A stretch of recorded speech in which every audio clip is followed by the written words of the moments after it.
Hello and welcome to this, our 269th live stream. Smithers, release the book Hounds.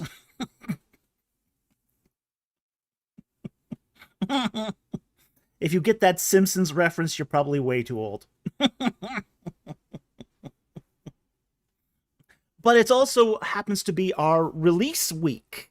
So this is the week that Lord of Steel and Sky is getting released. So it is being released to the Hounds. Go, buy it, review it, enjoy it. Learn NACO 32.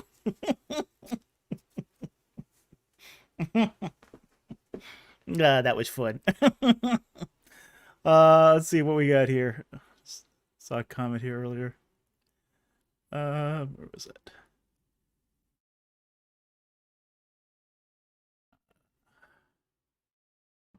What? 5 on Mobius says Dr. Hoffmeyer has a new book on the Exodus. You know, I hadn't heard at all that he had a new book out. Just got this in the mail like yesterday. It's thick. It's a big, thick book. Doesn't have colored pictures like my book. The pictures are all black and white. Well, there's a few colored plates in the back, but it's thick. Very, very thick. So, I'm going to be reading this, and I'm going to then be doing a podcast with Jim Hoffmeyer talking about his book. So, it looks like 480 pages, so it's a lot thicker than his original Israel in Egypt. So, big, thick book with many words. Exactly, Andrew. Good times. Good times. Okay, so let's get to the rules here, and then we will start taking questions. Super chats have priority. That's fairly straightforward. Non-super chat questions should begin with a Q and colon. No Q and a colon. We don't see it. It doesn't exist. We also don't guarantee that we take your non-super chat question. Okay? Super chat questions are non-super chat questions are kind of optional for us. We may take it, we may not. Depends. Is it in our wheelhouse? Is it something that interests us? Is it something that's provocative and interesting? So, if it happens to be more along those lines, then we're more likely to take it. Only post your non-super chat question once. If you post it multiple times, it will be disqualified for the night. This is a hard and fast rule for us, because otherwise we get people spamming the chat with their question over and over and over again, and we can't have that. We also ask if it has something to do with the Bible, that you give us what book it's from, what chapter and what verse. That makes it easier for us to find. Also, if you sponsor a super chat, we ask that you copy the question you're sponsoring into the super chat. That way we don't have to hunt for it. Just makes it a little easier for us.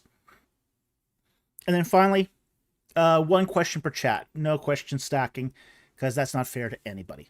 Okay? So those are the rules. You can see a copy of the rules in the description. There's also a link in the description to Jack Ray's indexing project. Woohoo! He did an awesome job on this, and we really want to thank him for that, because this has been a just a pain in the neck for a long time, not having indexing to all the questions. So he's finally done that, and thank you very much, Jack. We really, really appreciate that. All right.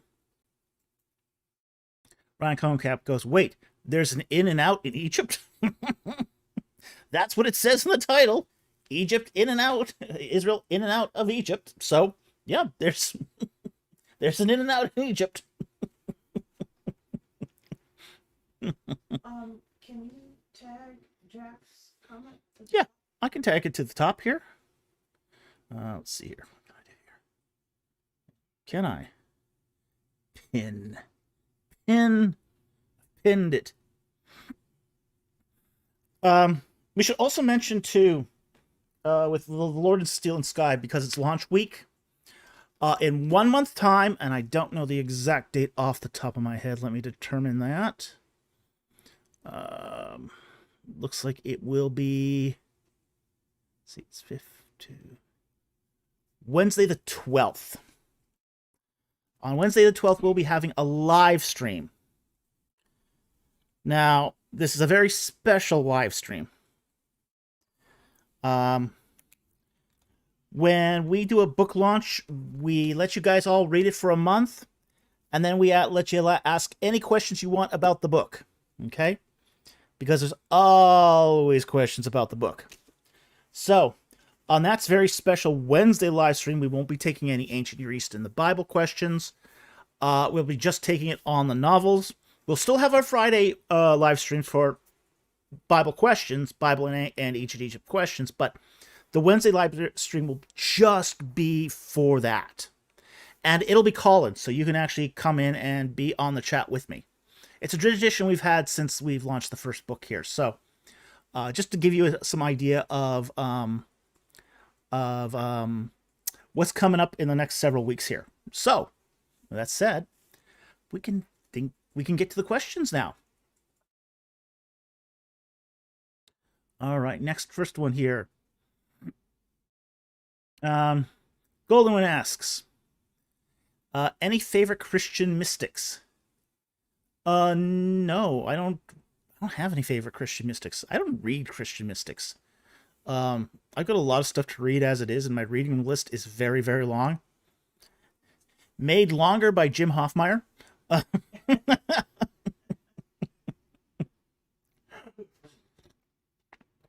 Oh yeah, that'll be a fun read. But no, I don't read Christian mystics. I have read some, but I really don't have a favorite. I've read the mystical writings of, say, Ambrose, a little bit from John of Damascus, but I wouldn't really call him a mystic. But really, it's not something I'm into. So, hope that helps. The Penniless Theologian asks, most bad kings in Egypt are condemned for their idolatry. With Saul, it was never mentioned, but his son is named Eshbaal, man of Baal. Any idea what's going on here? Well, kings were not the only men were not the only people who named children in Israel. This could have been his mother naming him. Okay, so that's a possibility.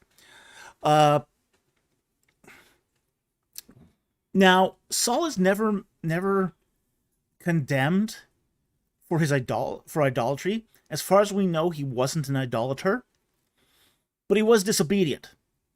Very, very disobedient.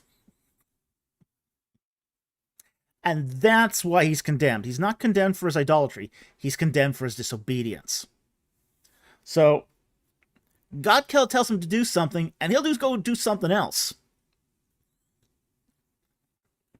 So, that's really what he's condemned for. So, in all likelihood, the Baal names are going to be coming from, say, the mother. As I said, we have no indication that Saul was a idolater or worshiped Baal in any way. So, Ryan Cohen Camp, he had issues with idolatry of self. To some extent, yeah. Let's just say Saul was kind of strong-willed. He wasn't a narcissist. Saul dropped the ball. Ooh. Bad pun. Bad pun. Yeah, bad pun. So, Dr. Martinez says, he was a prideful man, apparently. Yeah, he did have pride, definitely. He was nowhere as near as narcissistic as Solomon. Solomon was incredibly narcissistic. So, but that seems to be what's going on here. It's more a matter of his disobedience than it is anything to do with idolatry. And the naming of his sons may not have been attributable to him. So, it's hard to say. Okay, so next question. Oops, I got rid of that already.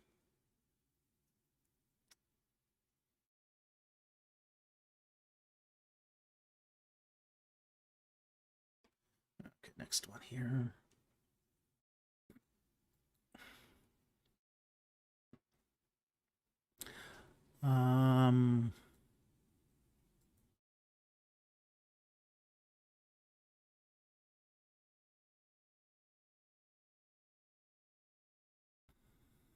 Justin the Rhino asks the question here. If the Holy Spirit is necessary to be open to be saved, do humans actually have free will to pursue God? We wouldn't desire to pursue God without the Spirit, then salvation isn't freely possible. Well, the whole matter of free will and salvation is hotly debated. It's hotly debated. Everyone sort of acknowledges that there's free will to some extent. Exactly what extent is what's at issue. Okay? So, we don't know the extent of free will here. It's not fatalism. Okay? And it's not, say, God just making robots out of people. It's more complicated than that. There does seem to be a synergy between free will and God's intervention here. And exactly how that balance plays out is going to depend a lot upon which theologian you're asking here. So now we do know some things. We absolutely know that humans are free to sin all they like, within the limits of causality.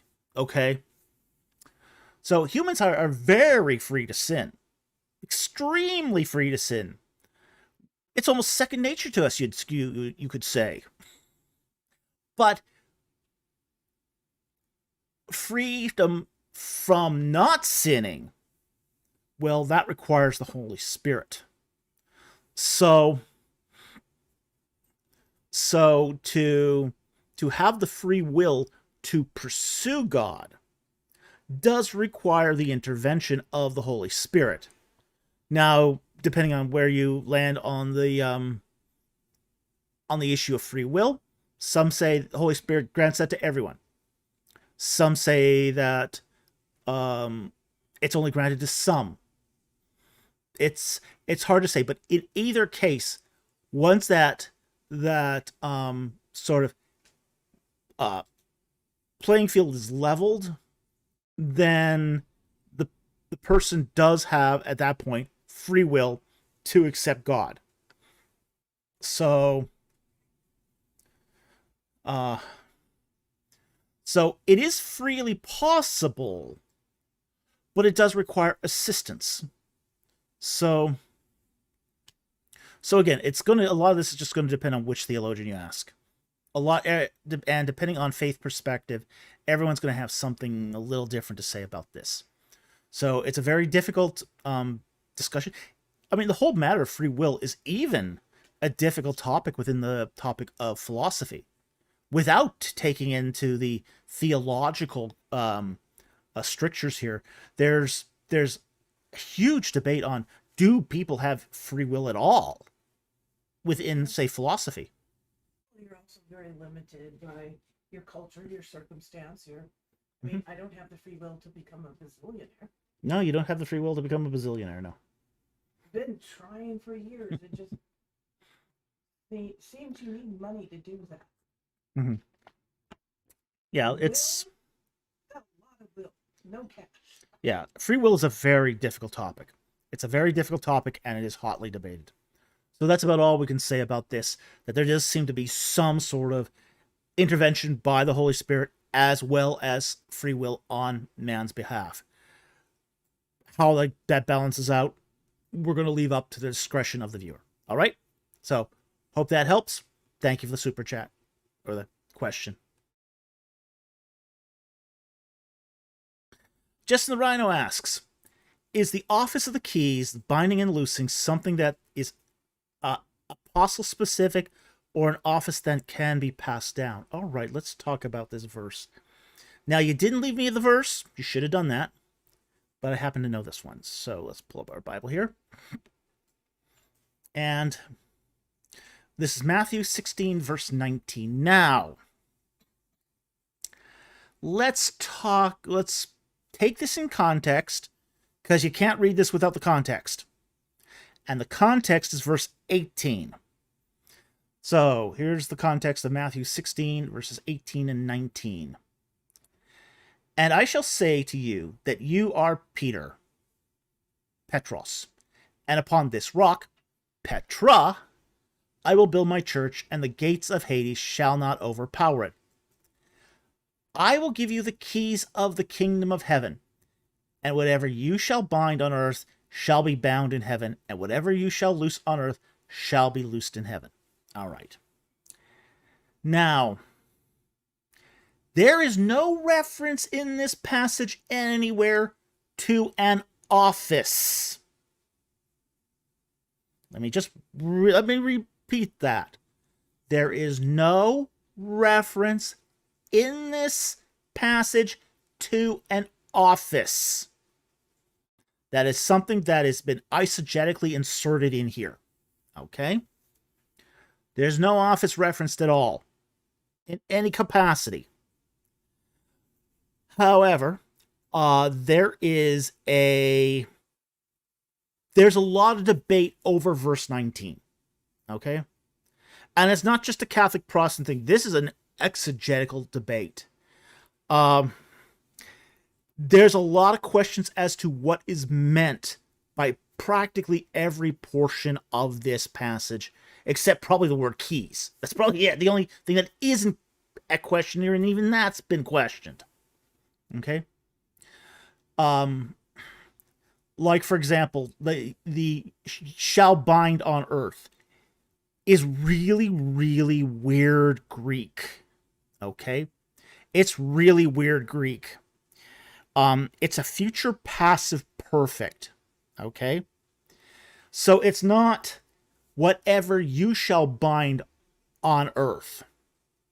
It's whatever you shall have been bound.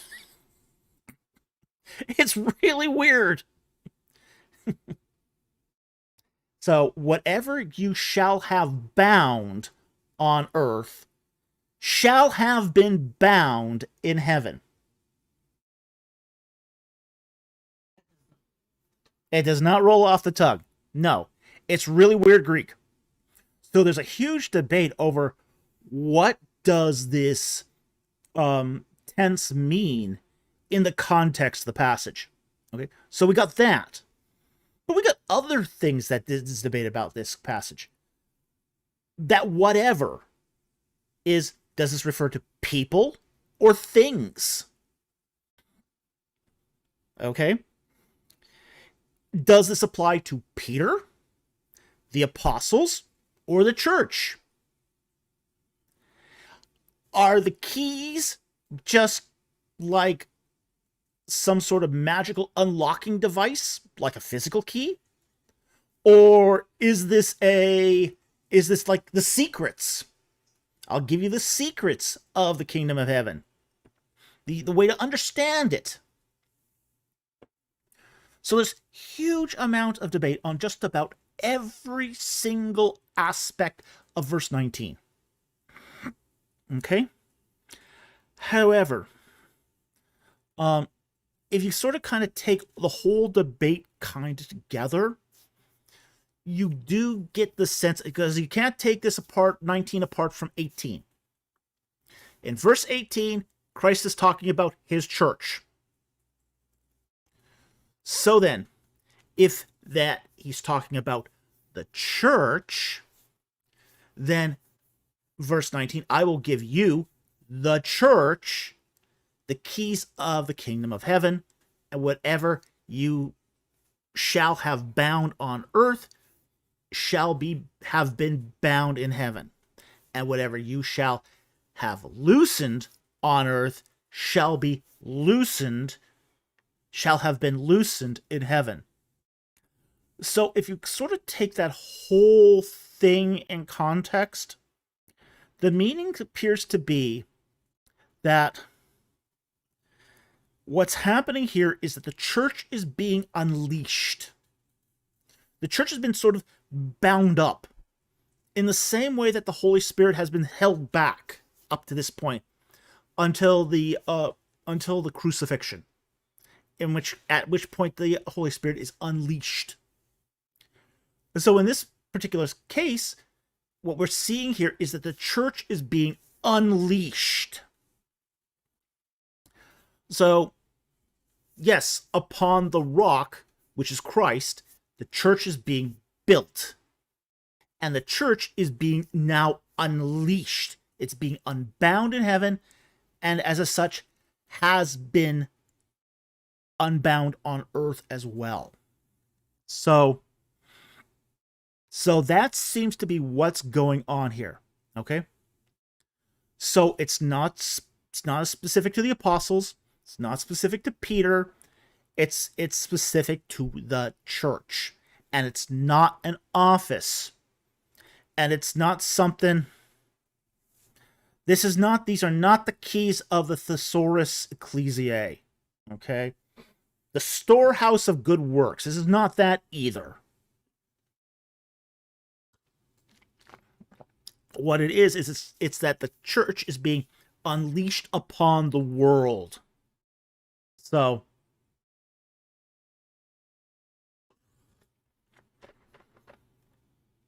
Dr. Martinez says, that's like how we would view it in Orthodoxy. I can kind of believe that. I wouldn't know, but, yeah, kind of, that does make sense. Hey, Bubble Trouble, how's it going? Good to see you. Yeah, I saw Rob's on too. Hey, Rob, we saw you as well. Glad you're here as well. Andrew Graham, release the church. Yes, release the church. How apropos. All right, next one here. Common Lurker asks, Christian Favel wrote that the Exodus route is ahistorical because the route from Pithom to Sukkot doesn't directly lead to South Sinai or Midian. Are you familiar with this claim, and is it true? It does lead to the Sinai. I don't know what he's talking about here. We don't know where Sukkot is exactly. But we do know where Pithom is, and it's in the Wadi Tumalat, and it does lead to the Sinai, and it was a very, very common route for Semites to enter in and leave Egypt. You could go both ways through that route. So I don't know what he's talking about here. People use that route all the time in ancient Egypt. And they've been using that route since the Middle Kingdom, at least. Perhaps even as far back as the First Intermediate Period. So I don't know what he's talking about. That it's ahistorical, because you can actually leave through the Wadi Tumalat, and then at that point you can choose to go north or south along the edge of the Sinai. I don't think this guy probably knows his geography or his history very well.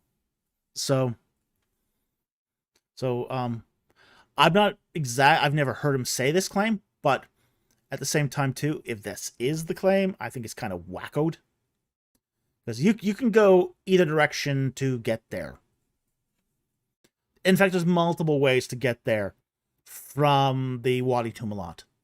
And as I said, it was a common route. People used it all the time. Specifically, Semitic peoples. Semitic peoples use that route frequently. That's why they had to put a Ketim fortress there. A Ketim fortress is a border fortress. It's you put a Ketim fortress there to guard the routes in and out of Egypt. So you can kind of think of it as the border fortress. So that's the checkpoint at which you would monitor people coming in. So yeah, I don't give that view any merit at all. All right, next one.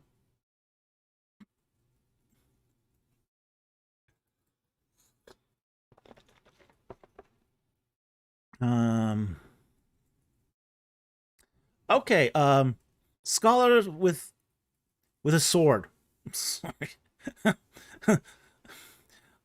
For $10. Thank you very much for the super chat.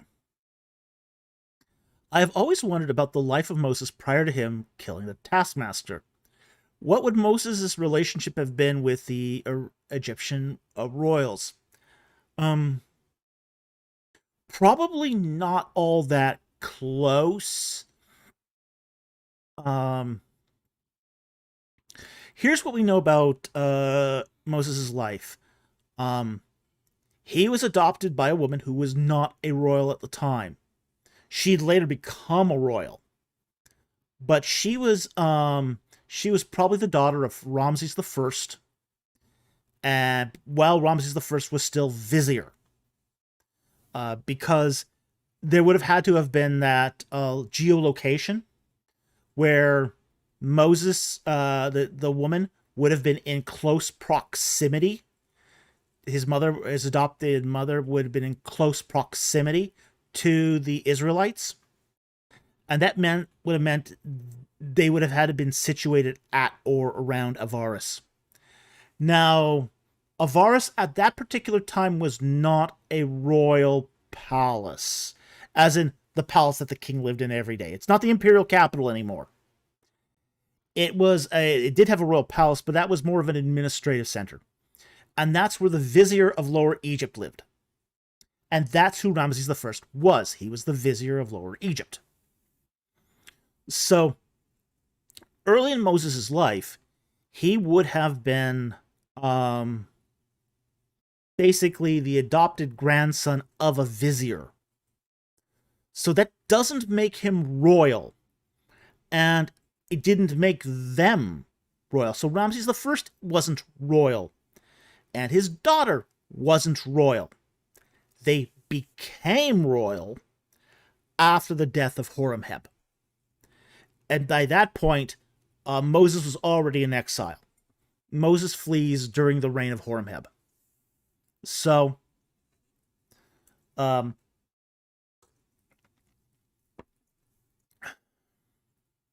his relationship with the Egyptian royals, he might have studied a bit with some royals at the Kaf, at Avaris, but it's unlikely he had a lot of direct interaction with them. Okay. But when they became royals, that's a whole different matter. Because once he became royal, the whole, say, Ramesside clan became the royal family.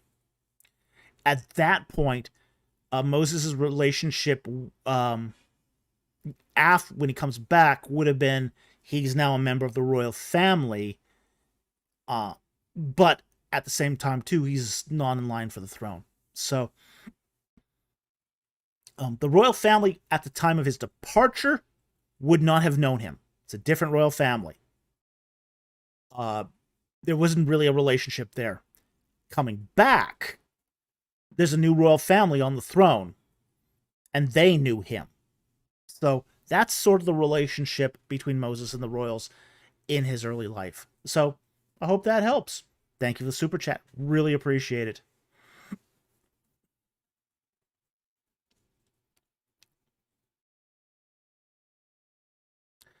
Common Lurker asks a follow-up question here. Were there many foreigners among Egyptian nobility or non-Egyptians? There were some. There weren't a lot, but there were some. Like I believe Thuya was a non-Egyptian, um, but they tended to marry in to the royal family. Um, but it wasn't common. It wasn't common. So usually the way it worked when you got, say, foreigners among the Egyptian nobility was that there would be a marriage between a non-royal and a foreigner. They would produce a daughter, and then that daughter would marry a royal. So that's generally how it sort of integrated in. It usually wasn't direct marriage, okay? So you wouldn't have a person in the royal family usually directly marry a non-Egyptian, unless there is an exception on those very, very rare occasions when kings would trade daughters. Okay, but usually the way foreigners would marry into Egyptian royalty was usually through second-degree marriage. So a marriage that led to an offspring that led to a marriage. That's usually how it worked. So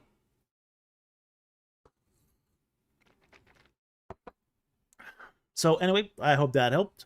Thank you very much for the question. Really appreciate it.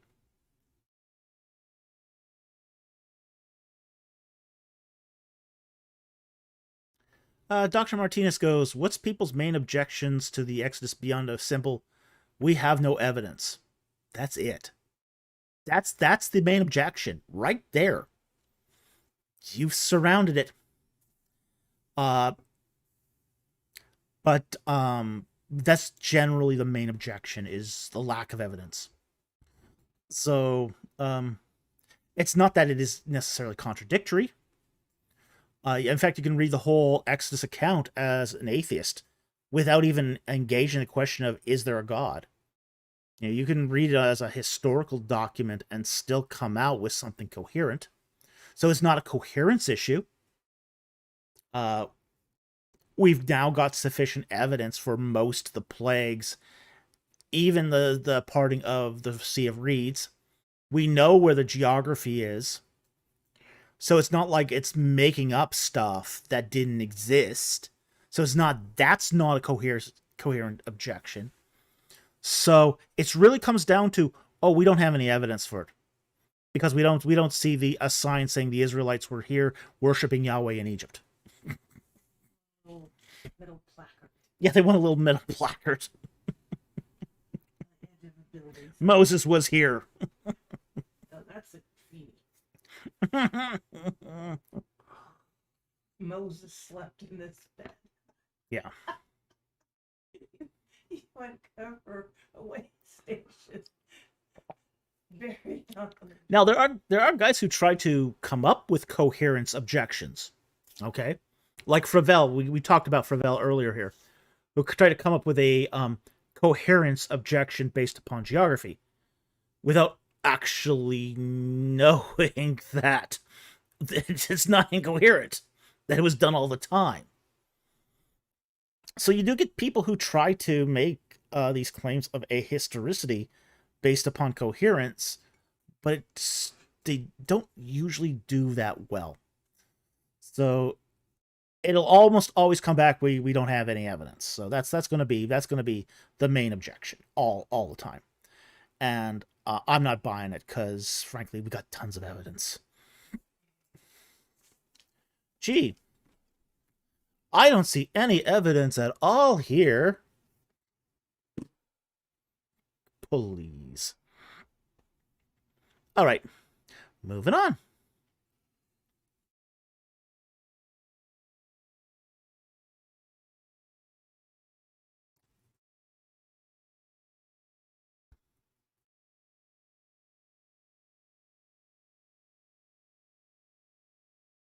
Rachel Smurf asks the questions, has there been any studies or papers done to attempt to falsify arguments of stylistic variations to prevent empty conjecture?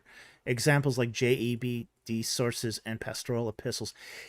Yes, there have been. What was his name now? Can't remember the guy's name. There was a guy who has done several studies on a European scholar, where he attacks the idea of the stylistic variations. No. Man, despite the sheer girth of this book, simply can't find any evidence. Bubble Trouble adds, man, despite the sheer girth of this book, I simply can't find any evidence. Yeah. It does stretch credulity, doesn't it?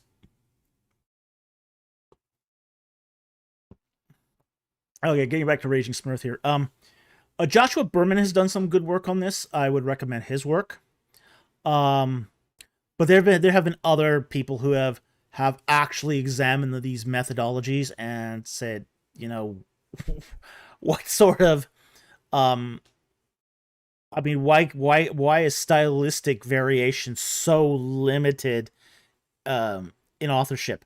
You know, there's no reason for it. There really isn't a reason for there to be to say that stylistic variation is so limited in humans. I mean, I'm gonna give you an example here of stylistic variation.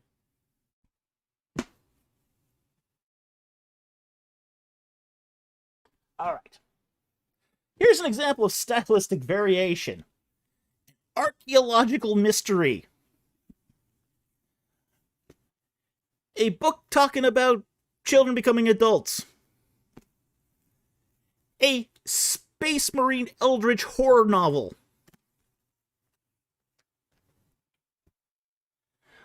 Book 5 is going to be a survival tale. Book 6 is probably going to be a comedy. Okay? All 6 of those books could not have been written by the same author, obviously. Because there's stylistic differences.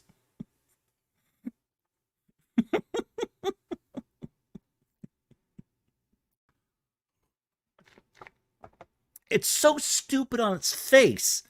The fact we even have to do studies to show this, it just sort of lacks all common sense, you know? Like,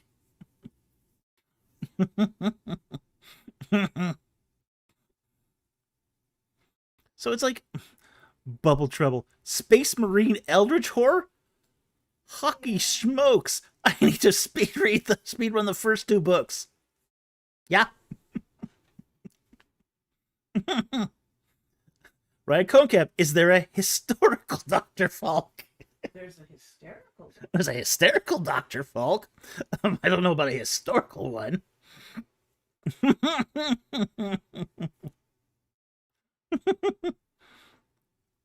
I mean, what this comes down to is a poverty of the imagination. It really does. It's a poverty of the imagination. It's, Dr. Falk, he can't. I mean, who could possibly have 5 degrees, and be a licensed radio operator, and An an artist and a novelist and a foodie and worked on supercomputers and won book awards and done all these things. No such person's possible. Come on.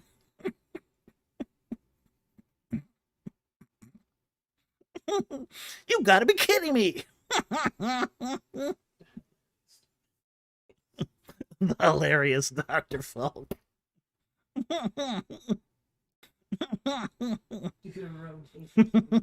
Raging Smurf. Deutero David confirmed. IC says, Dr. Falk is pseudoepigraphy. Ryan Cohen Cap. Dr. Falk's become all things to all people. Did you In 1,000 years, maybe they'll dig up the manuscripts. See, Common Lurker says, in 1,000 years, maybe they'll dig up the manuscript and then come to a consensus that Dr. Falk is actually an amalgamation of writers who never knew each other, composing your books from imagined sources. Raging Smurf, we've got 4 Falcon sources. Oh, go for broke. Go for 16. Double it, triple it. That's what the documentary hypothesis does. It's not just D anymore. It's like D2, D3, D5. Like Bomb Papa. Imagine horror and comedy existing in the same universe. Bomb Papa. Imagine horror and comedy existing in the same universe.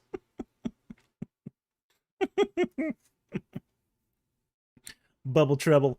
Someone who draws chibi art can't also draw eldritch horrors. They're 2 completely different styles. And then me. Yeah. But that's the poverty of this ideology. It is the idea that this is too complicated. There's things that, you know, conflict and seem to contradict without any sort of acknowledgement that it could be because of literary effect. It could be because of that the information is nuanced or complex, or it could be a limitation of the language, or any aspect of writing virtuosity. So, it's a failure of the imagination of the scholars to accept that people can do more than one thing. The scholars are rather limited individuals. Oh, scholars can be very limited, very parochial, very limited, and they do have a presentist idea often that we are so sophisticated now and people back then were so primitive. No, the only thing it's very condescending. Your real dividing line is electricity. Technology is different. Yeah. Humanity. Yeah, technology differs, but humanity's the same. H.A. Higgins. I can imagine books being written about the Falkian corpus and the mysterious alpha source.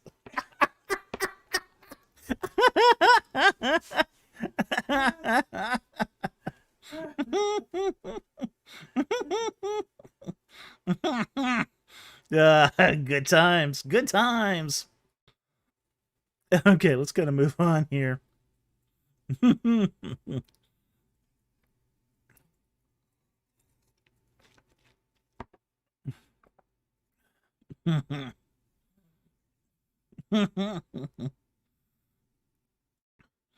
Common Lurker says C.S. Lewis had a great essay about this. Yeah, he did.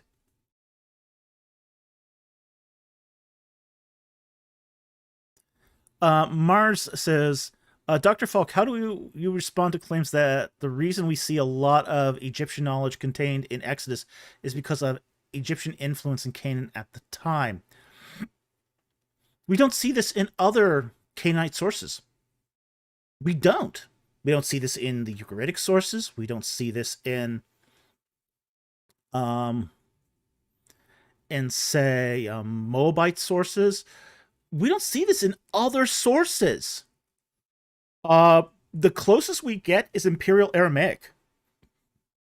But that's because there was a trading relationship with Imperial Aramaic, but it's not even close to what we see in Exodus. So, in the places where we should see a lot of Egyptian influence, we don't. Because here's the thing. Egyptians really didn't teach people their language. There are cultures out there that were culturally imperialistic, like the Persians, like the Mesopotamians. When the Mesopotamians came coming into the place, they started enculturating the area for their empire, because most imperial organizations do see enculturation as part of the imperial agenda. Egyptians didn't see it this way. Egyptians just wanted the loot. They weren't there to civilize the natives. They didn't care about that. They just wanted the loot, they wanted collected efficiently, and they wanted sent home. That's what they cared about. So, there was never, the fact is, teaching Egyptian writing is difficult. Okay? It took a huge investment for Egyptians to educate their own on how to write. You didn't just learn to write as a peasant. There was no one to teach you to write as a peasant. If you're a farmer, you never learned to write. If you were a slave, you probably never learned to write. If you were a merchant or a craftsman, you may have learned to write. But scribes, they had to go to school. School is expensive, as anyone who's paid their property taxes knows. Okay? So the Egyptians, having a language that was difficult to teach, didn't teach it to foreigners. They learned the local language instead. It was a lot easier to send scribes out to the local area, have them learn the local language, and then converse in the local language. So it's just one of those things where... Big Smith, give us your stuff. All the Egyptian they needed to know. Yeah. Ryan Conkamp. So aside from tribute, people under Egyptian rule really weren't affected by Egypt itself. No, it wasn't. I mean, they didn't practice mummification there. There's no materials to do mummification. So what use is that knowledge in Canaan? You have to bring natron. You have to have a source of natron to do mummification. Israel didn't have that. The whole chain of gold. Would they have ever even seen that? That wouldn't have ever been a custom bestowed upon people in Canaan. So a lot of these things that are talked about in Exodus and even in Genesis were stuff that people in Canaan would have had no familiarity with at all. The whole idea of having a 70-day period of mourning before the burial, unheard of in Canaan. In Canaan, if you had a corpse that was outside for more than a day or two, ooh, things got nasty. You really want a corpse buried as quick as possible in Canaan. So,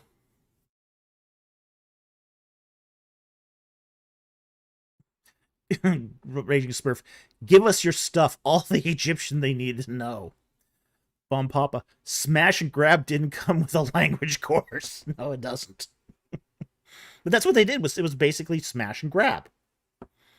And they had garrison cities there that were there to essentially make sure the tribute kept flowing.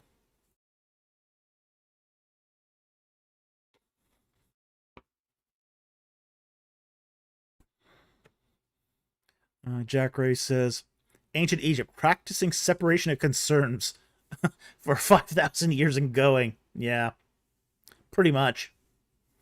Yeah, give us your stuff. That's why they were there.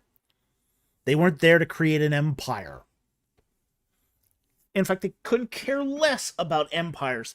Empires were expensive. Empires required management and training.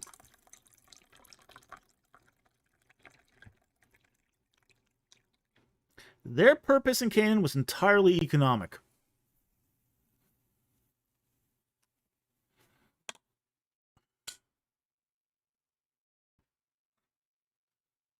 Mars says, "Thank you, Dr. Falk, for your response. What about garrison troops stationed in Canaan, in Egypt, garrison towns, and Egyptian relics found in Canaan?" There are some Egyptian relics found in Canaan, mostly at the garrison towns. Some of the troops stationed in those garrison towns, many of them were Egyptian. Interestingly enough, though, correspondence wasn't done in Egyptian. Because we have some correspondence from garrison towns in the Amarna letters. So even with those, the correspondence was done in Akkadian. So it's interesting to see that even, say, between garrison towns and Egypt, the correspondence back and forth was not in Egyptian. It was generally on cuneiform tablets. So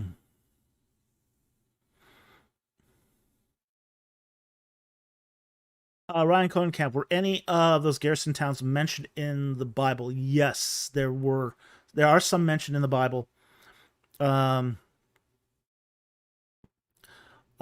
see, what was the... Is it Beit Shean? It's either Beit Shean or Beit Shemesh. I can't remember which one was the garrison town. One of those two was a garrison town. So yeah, you do find them.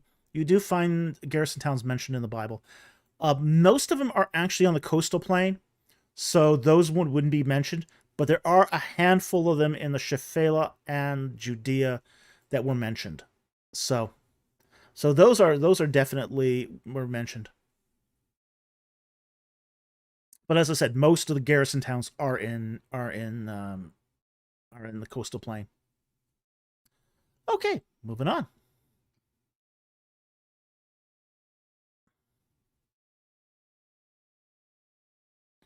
ICS, have any borrowings from ancient Egyptian comparable to those that Noonan identified etymologically in Exodus been documented in the same way in Genesis? Oh yes. Oh yeah. There are several Egyptian borrowings in Genesis. So it isn't just Exodus, it's Genesis as well.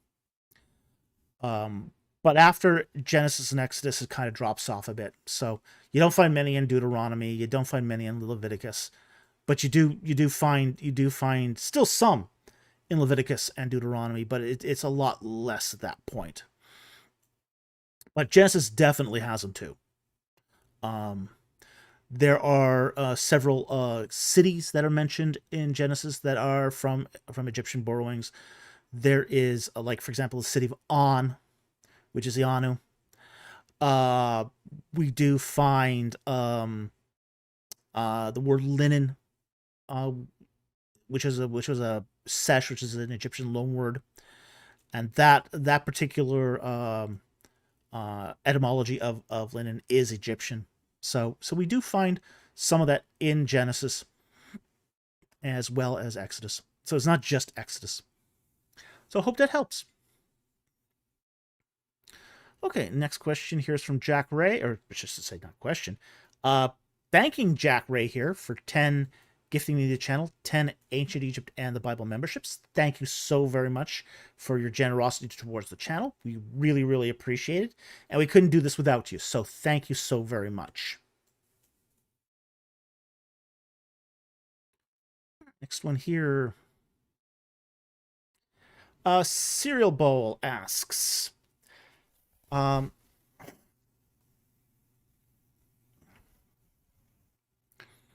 different is your view of the Exodus from Hoffmeyer's view and Kitchen's view? Virtually the same.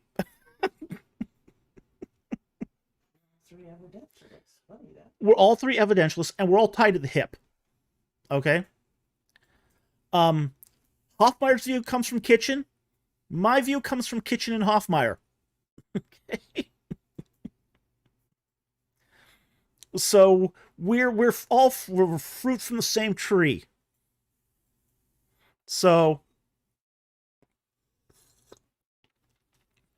Now we're going to differ on details. Our details are going to differ. Okay, so details are going to differ, but the general view is going to be the same. So, like for example, I have a slightly different view on, say, Ottonism. My view on Ottonism is different than Hoffmeyer's. My dating is a little different than Kitchen's. I should say late Kitchen. I think early Kitchen had it dead on. Late Kitchen didn't. I think he actually he wasn't his later dating wasn't as good as his earlier dating. So Raging Smurf, Synoptic Problem, Egyptologist Edition. I suppose so. So now we do have to keep a couple things in mind though. There were some differences. There are going to be some differences too because we were trained slightly different. Okay. In case of Hoffmeyer, he basically picked up Kitchen's view through his books. Okay.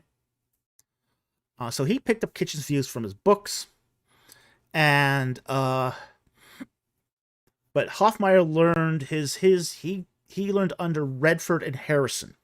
Okay. Now, in my particular case, I was taught directly by Hoffmeyer and by Kitchen. Okay. So I think I'm the only guy who is ever taught by both. In fact, I know I'm the only guy who's ever taught by both. So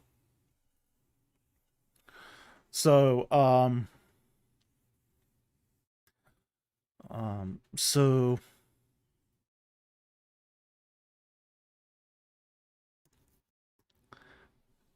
so that's basically where we sort of kind of how our views sort of dovetail with each other. We're similar, but we're all unique individuals, and that's one of the things though um that Hoffmeyer kind of taught was that you follow the evidence wherever it leads. So he's an evidentialist, I'm an evidentialist, and that's something that we sort of like hold fast to. So that's why our views sometimes differ. Okay, moving on here.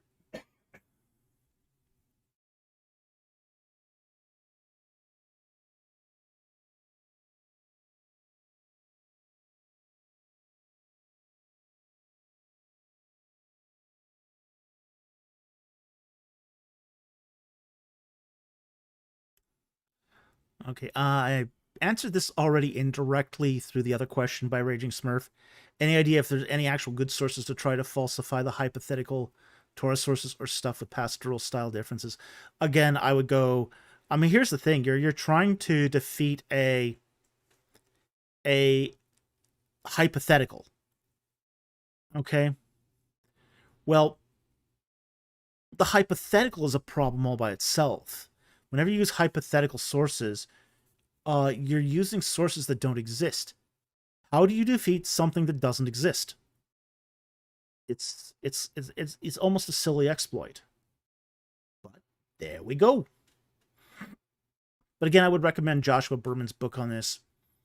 You know, B basically says that their ideas that these sorts of things aren't possible are possible.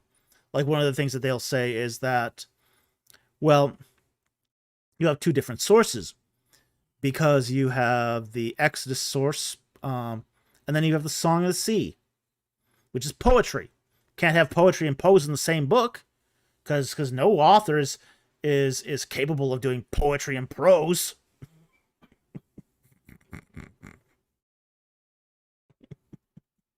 I might not be able to do poetry and prose, but other people are. And the fact is that Berman points to many sources that have both poetry and prose in the same inscription. Like the Merneptah stele has poetry and prose. The Battle of Kadesh has poetry and prose. The Tutmosis III accounts often have poetry and prose. So, eh.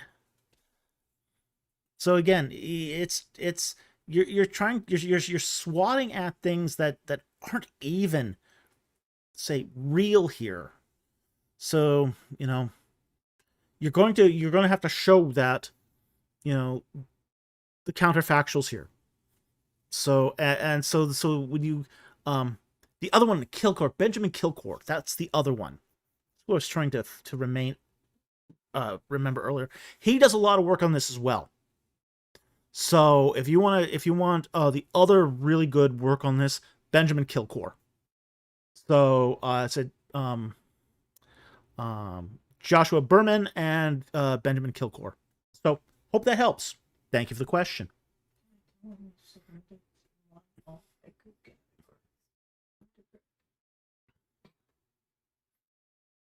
Andrew Meisner asks, are biblical scholars more hostile to outside experts commenting on their field matters compared to scholars in other fields? I wouldn't say they're more hostile. There are other groups, other experts in fields that are very hostile. Like what was it called now?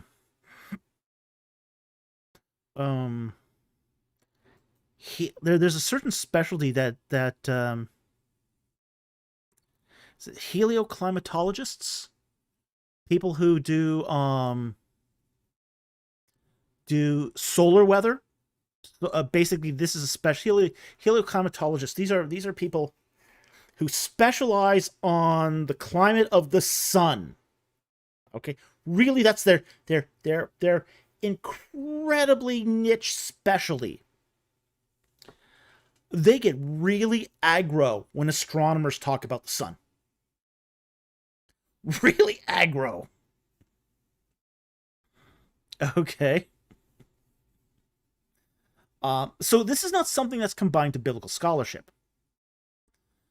But if you get something that's sort of very intently focused, if you've got, say, other generalists who commented on it, the specialists will get a little more upset than, say, the generalists. And it's not that the generalists are necessarily wrong. It's that the generalists are intruding upon the specialists. And biblical scholarship is really a secondary literature specialty. So when you get a generalist talking about something in the Bible, that can twist their pants in a knot. So I wouldn't say it's more hostile necessarily, because there are other fields where you do see this, but it's more indicative of the nature of their field that you see this sort of hedge protection. Okay. In more generalist fields, this is less the case.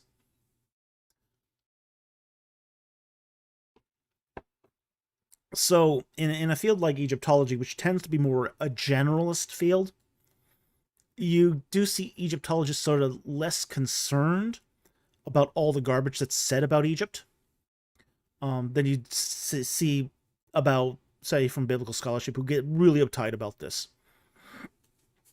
So anyway, I hope that helps. Thank you for the question.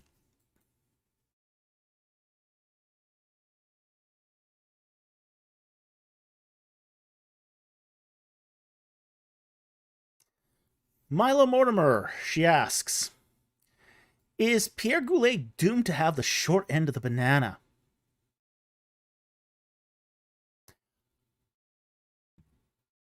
Is that just a way of saying short end of the stick? Okay. Yeah. Oh, bones. Okay, short end of the bone. Okay, but that banana. Okay, I see what you've done. I see what you've done, Milo. Very clever. Very clever. Too clever, I didn't catch it. Yeah, I think he is. I think he's going to get the short end of the banana. I'm not saying how. I'm not saying how. But yeah, he's probably going to get the short end of the banana.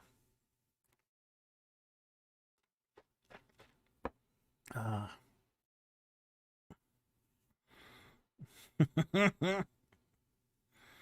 Science Search Party says banana. Oh, okay. This comes out of the very first book, which is Reliquary of the Dead. Okay. When they dig up skeletons, they are told to refer to the bones as bananas. Okay. This is something that's actually done. Okay. In Israel, if you do an excavation and you happen to find bones on the site, and you have to talk about it in public, in maybe at a cafe somewhere with your colleagues, you refer to the bones as bananas. And the reason why is if somebody overhears you talking about bones instead of bananas, the religious authorities can shut down your dig. They can shut down your dig, and it will, at that point, go over years of religious examination to see if those guys are really, if they're Israelites or Philistines. So,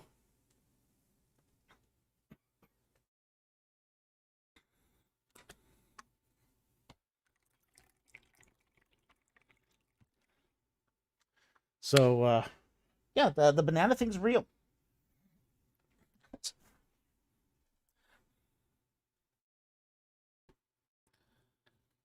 Milo, she says, well, that's unfortunate because I see myself in him. Uh, well, you don't have to end up like that, okay? You'll be fine. You'll be fine. Just get some nice juicy grants from an oil company and you'll do fine. Paleontology is a good gig. It's a really good gig if you're connected to an oil company. I mean, that's what ends up happening to most paleontologists, is they end up working for big oil. Because they always are looking for new deposits. So, and how do you find new deposits? Is you find new fossils. So,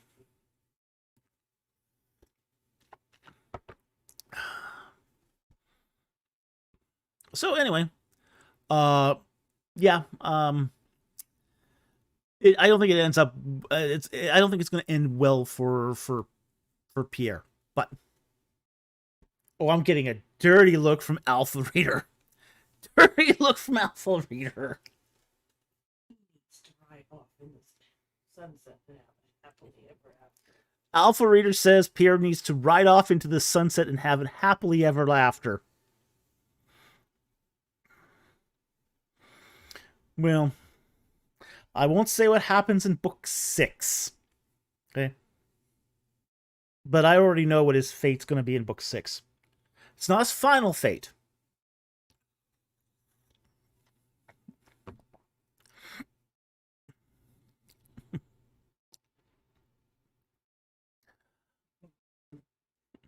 Brian Shin is going to destroy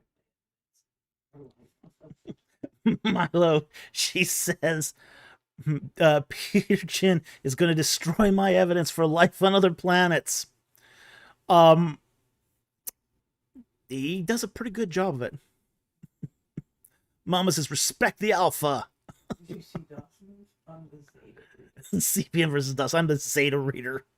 That'd be the Omega Reader. Zeta's in the middle of the alphabet. He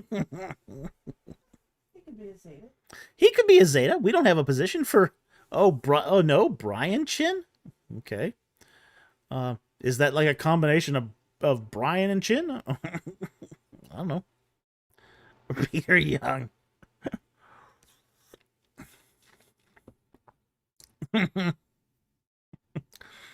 Okie dokie. Let's get back to the questions here.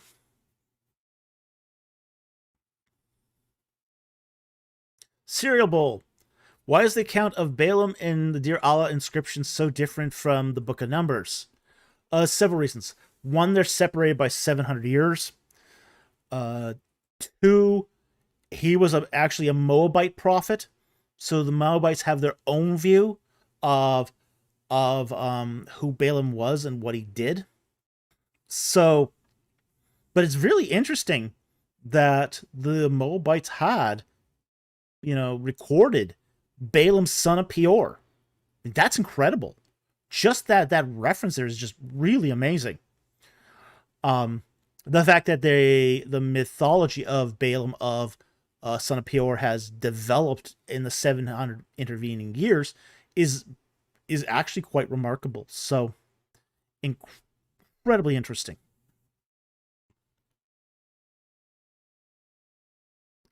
Jack Ray. Maybe Pierre stumbles on some rando dude that somehow keeps showing up at the right time to keep him alive, or just hand him the equivalent to that critical screwdriver he needs to save the day. He isn't Doctor Who. Unfortunately. Be pretty cool if he did. Just use that sonic screwdriver whenever you need it. But he's not Doctor Who. Mama, oh no!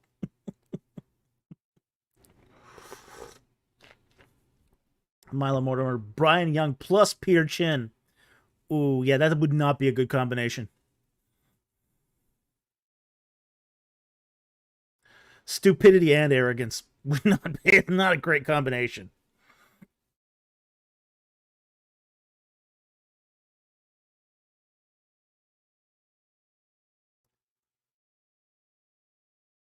Ryan Cohen asks, is Peor of Balaam, son of Peor, and the Baal of Peor related? I don't think so, but it's possible. It's possible, but I don't really think that the two are related.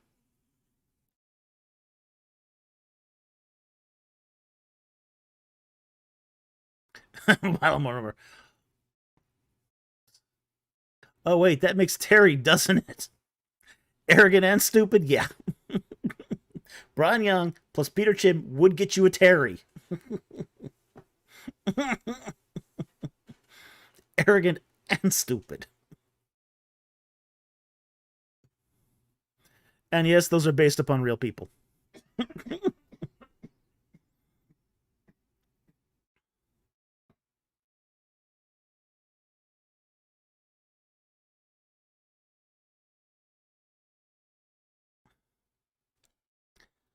Raging Smurf asks an interesting question here.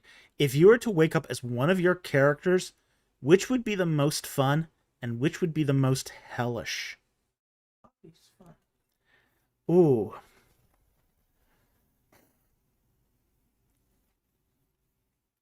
Which one would be the most fun and which would be the most hellish? That's a really interesting question. Sloppy would be fun. I mean, admittedly, Sloppy's a riot. Sloppy would definitely be a riot. The most interesting character to wake up as would probably be Alicia. She has the most interesting arc. Not fun, but interesting. Yeah, she has the most interesting arc. CBA versus DOS. Laugh out loud. Sloppy is the goat. Yeah.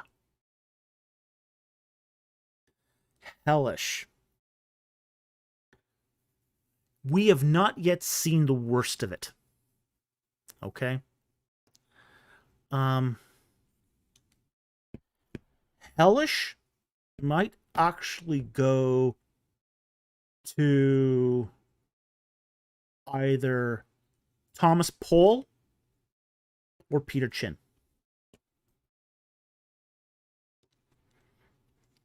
Because there's really some, yeah, we got some stuff planned for them.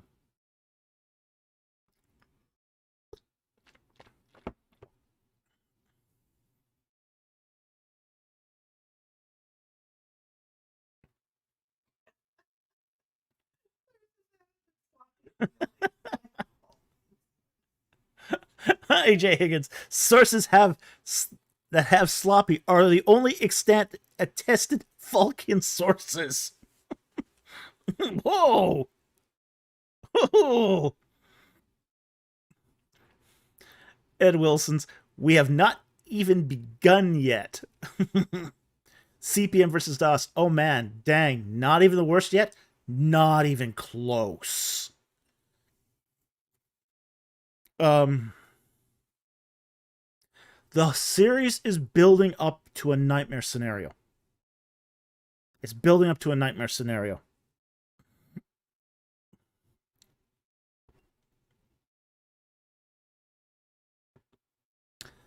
Smiley goes, have you ever thought about publishing a book in the form of a web novel where it's published chapter by chapter instead of volumes? Yes, I have thought about it. The problem is it will really open things up to piracy. So, if I do that, it's not good for book sales. It's terrible for book sales. This is why one of the reasons why when we do extracts, excerpts, we will do like the first 3 chapters, sometimes the first 4. But web publishing is terrible for piracy. There's no controls. Once you throw something in a web novel, that's it. It's out there. And piracy is already as bad as it is. It just throws gasoline on the fire.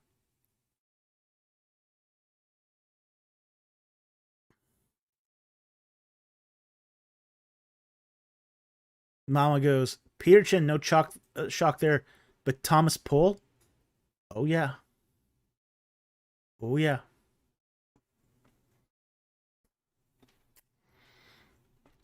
Oh yeah.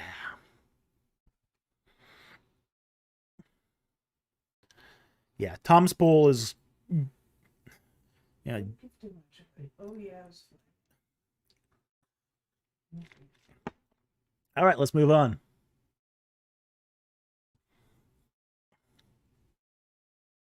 On here.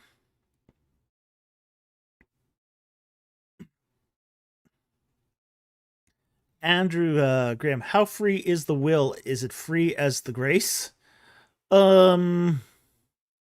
That's a bit of a equivocation fallacy.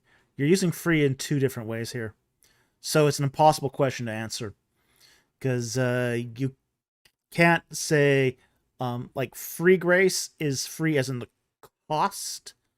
Free will is in free as in without restriction.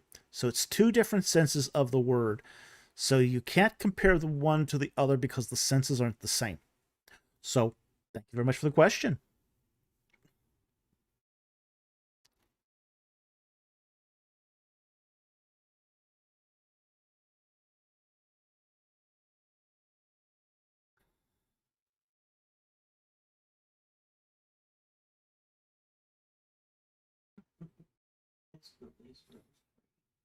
Is will is Will's will free? I don't know. You know what that is, right? Is that Free Willy? Well, he's free now. I don't even know if he's still alive. They set Willie free off of off a fjord in Norway. So who knows if he's still alive? But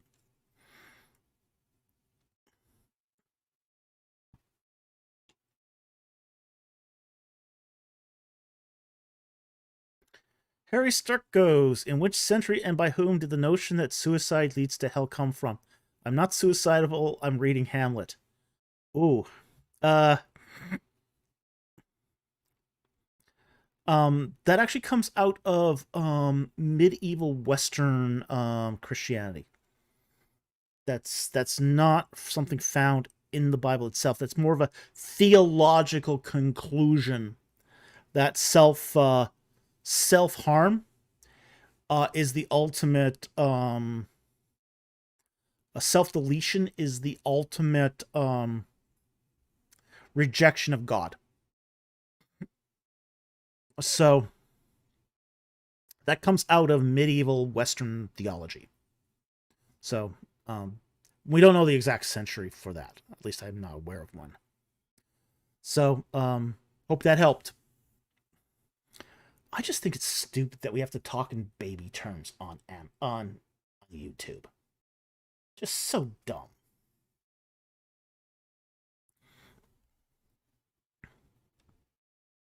Somebody said Willie died near Iceland many years ago. John says, no, Willie died near Iceland I believe many years ago. Yeah, I saw a documentary on it, but I never did know what happened to him ultimately. But I know he was released. That's about all I knew.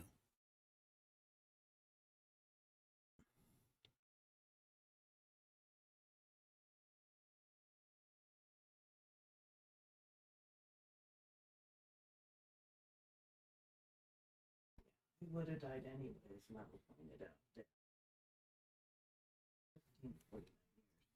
Yeah, Milo says the average orca lifespan is 15 to 49 years. Yeah. Yeah, so he would have, that's so long ago, he probably would have been deceased at this point. So, that is not surprising.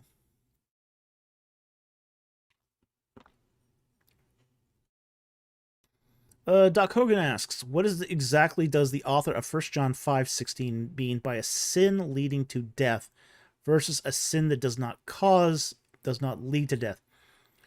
Truly, John has a dizzying intellect. He does, which is why I really appreciate John. But let's look at the passage here. 1 John 5:16. If anyone sees his brother committing sin not leading to death, he shall ask God, and God will give him life to those who commit sin not leading to death. There is a sin leading to death. I do not say that he should make a request for this. Okay. What's meant by a sin leading to death? A sin leading to death is repetitive, unrepentant sin that will ultimately cause the downfall of the believer. Okay, that's what it is. It's basically someone who loves the sin more than the Savior. That's what this is about. Let me give you an example. Someone who likes to steal just because they like stealing. Okay? Let's say someone loves Lego blocks. Okay? I know Lego means block, but let's say they like Legos. They like Legos so much that they just can't help stealing Legos over and over and over again.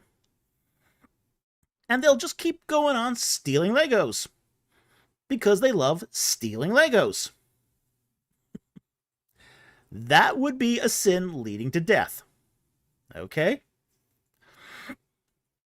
So, they're not going to repent of stealing Legos. They're just going to keep doing it. So,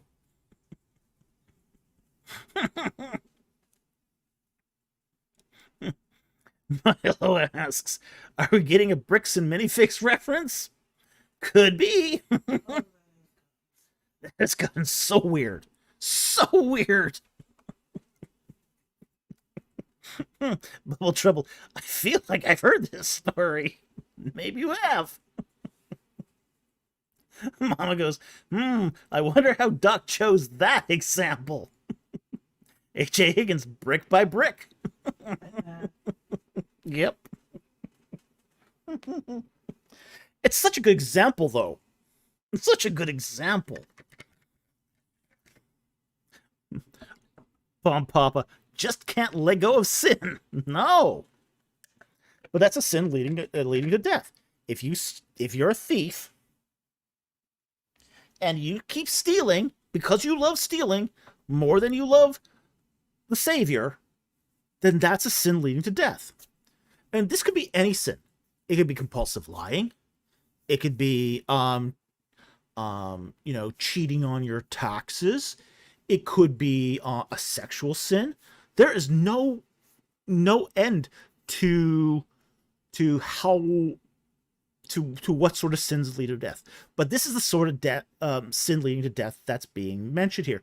It's the one where you just won't give it up, and you love that sin more than the Savior. So, Doc Hogan, I hope you found that interesting. Thank you for the question. Really appreciate it.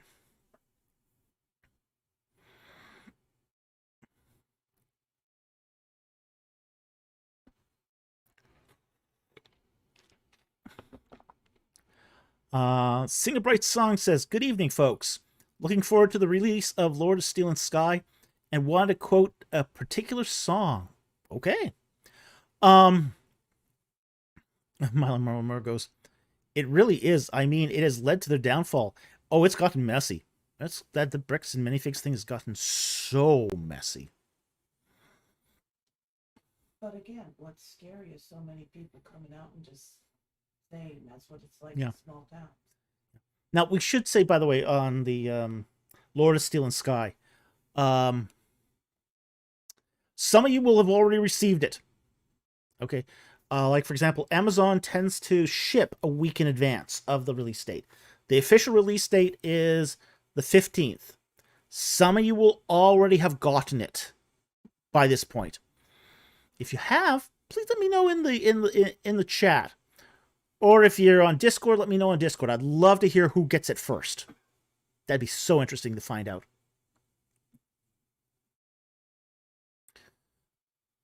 But generally, it's they ship it 1 week in advance. So, CPM versus DOS. Not sure mine has been shipped yet. If it's from Amazon, they've probably already got it going there.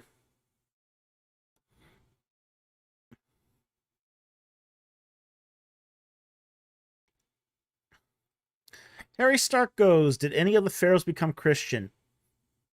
No. There might have been a Roman emperor who did. Like Constantine is officially a pharaoh, so he's probably the only one I know of off the top of my head, because I don't keep track of Roman emperors. But none of, say, the native Egyptian pharaohs ever became Christian. Too early. Too early.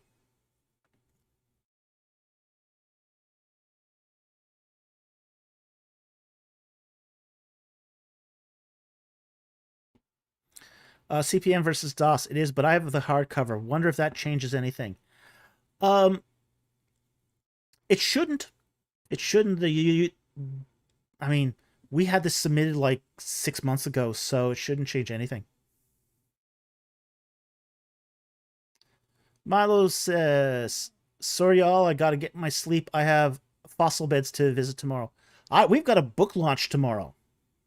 So we're doing a local book launch tomorrow, so we're not going to be going terribly late tonight either. So,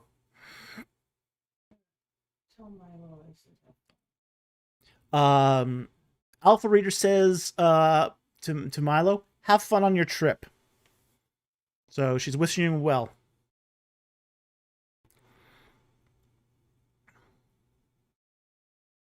All right, next one here.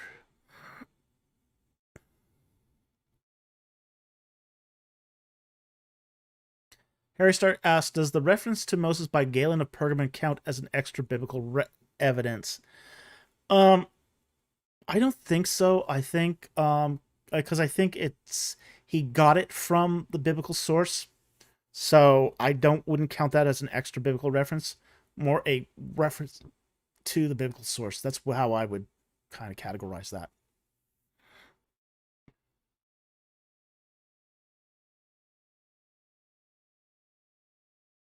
Milo to Alpha, quote, "I'm very touched," end quote. By the way, book 4 is back in Alpha's hands, and she's reviewing it at this moment. So we will let you know how the stat. We'll be doing a call for beta readers soon. So if you want to get involved as a beta reader, one thing you'd have to do is become part of our Writers Corner on Discord. But we will be doing call for beta readers very, very soon for book 4.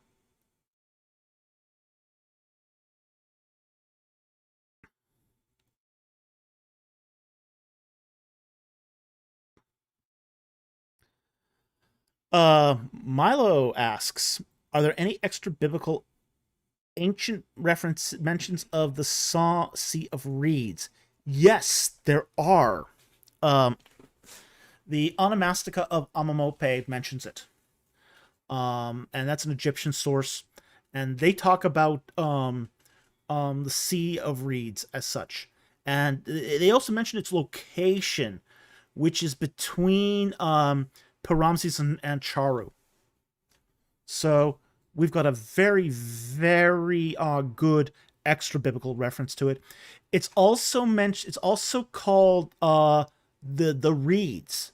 In many Egyptian sources, it's just called the Patufi or the reeds. Papyrus Anastasi 3 refers to it as the reeds. So absolutely, we have a couple of good extra biblical sources, ancient sources, Egyptian sources for the Sea of Reeds. So hope that helps. Thank you for the question.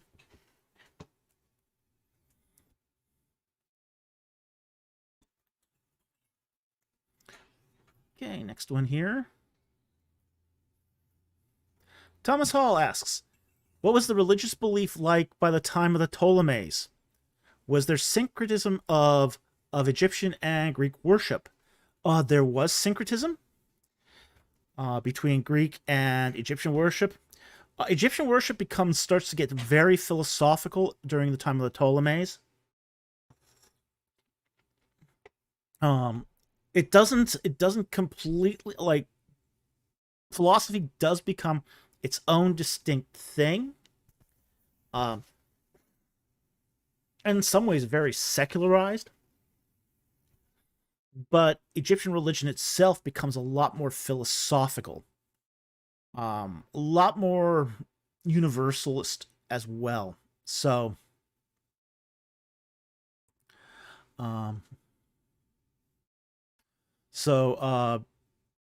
it varies. One of the things I will say about worship, religious belief at the time of Ptolemies too, is it tends to also be very segregated.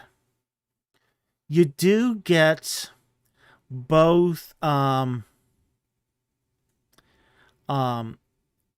Greek worshipping is segregated from the Egyptian worshipping. So while there is syncretism between the two, the religious communities tended to try to keep to their own. To some extent, this was a language thing. To others, it was Egyptian priests trying to maintain hedge protection from Greek contamination. So I hope that helps. Thank you very much for the question. I really appreciate it. Jack Ray goes, just before crossing the sea, a person yells, "Are you all ready to cross?" Ooh, bad pun. Bad pun. Mama goes, Doc, this was my question, but she put it in for me. Thanks for the answer. Yeah, you're welcome. My pleasure.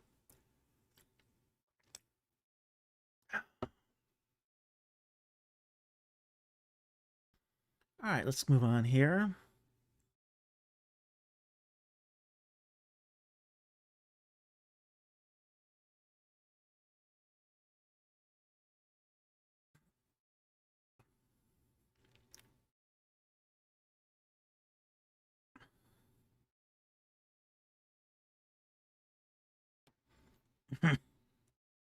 AJ Higgins, Dr. Falk's attested writings were his ARC book and the first fiction book. The rest must be pseudo-Falkian books. Ghost writers. The ghosts are writing again. Woo!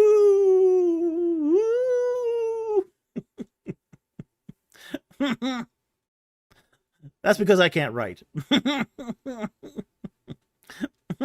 So they all must be. I mean, if somebody writes many books, well, that just proves he doesn't write.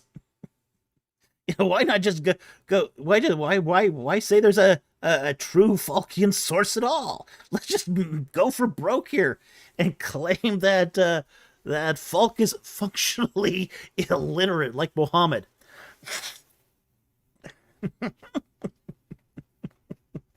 Proto Falk. Yeah.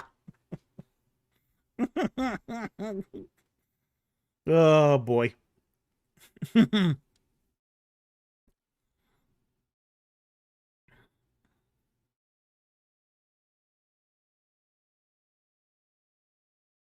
That's fun. All right, next on. Let's see what we got.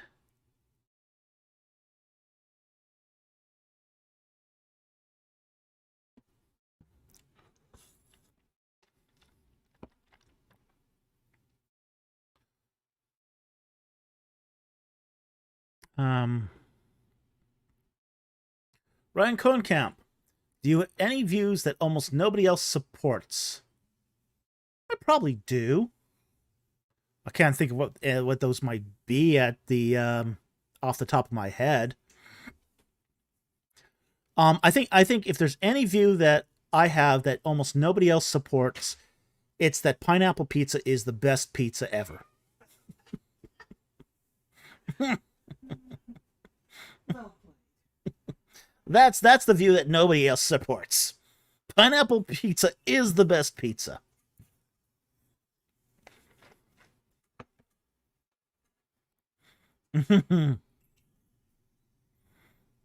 Rancone kept heresy, heresy.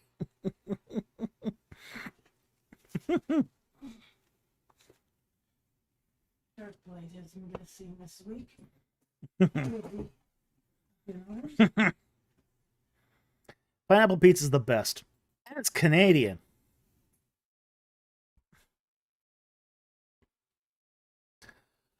Okay, AJ Higgins asks, what is your most used Hoffmeyer source in your studies? The most used Hoffmeyer source, well, at least the one I've used the most, is actually his peer-reviewed article on Res Chef and Astarte. That's the one I've used the most. I forget what journal it's in, but I've used it several times. It's a very good article on Canaanite deities that were found in the Nile Delta and at Borg. It's a technical article, though. It's not one I would recommend as, say, something for those who are just looking for information on the Exodus.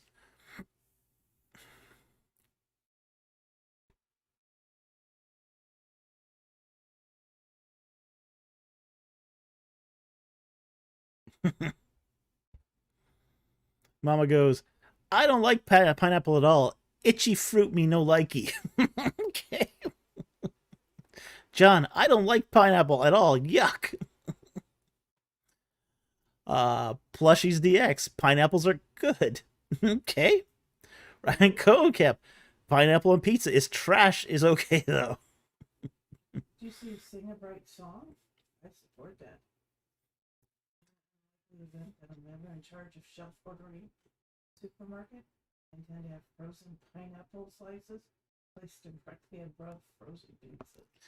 Sing a Bright Song says, in the unlikely event that I'm ever in charge of shelf ordering at a supermarket, I intend to have frozen pineapple slices placed directly above frozen pizzas. Okay.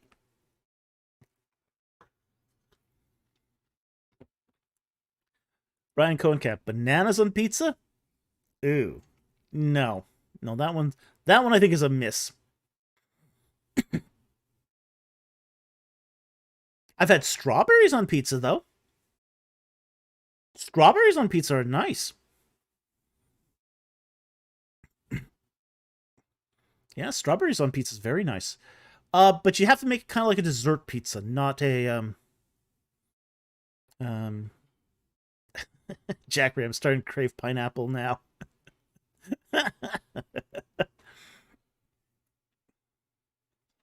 Well, basically, if you do a dessert pizza, we're not talking about pineapple and ham anymore. We're talking dessert pizzas. You basically use a crumble, and a lot of butter on the top. Then you place like frozen fruit on top, like frozen sliced strawberries, um, or plums or apricots or something like that, and it becomes at that point more like a fruit plots, and that can be very, very yummy.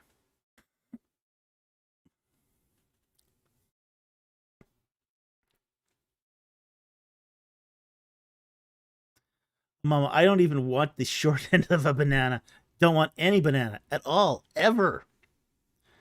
Yeah, this is kind of the foodie section. Andrew Graham, ice cream on pizza. I don't think that would work very well, but dessert pizzas can be good. I'll give it that. Not something I'd eat every day, though, but...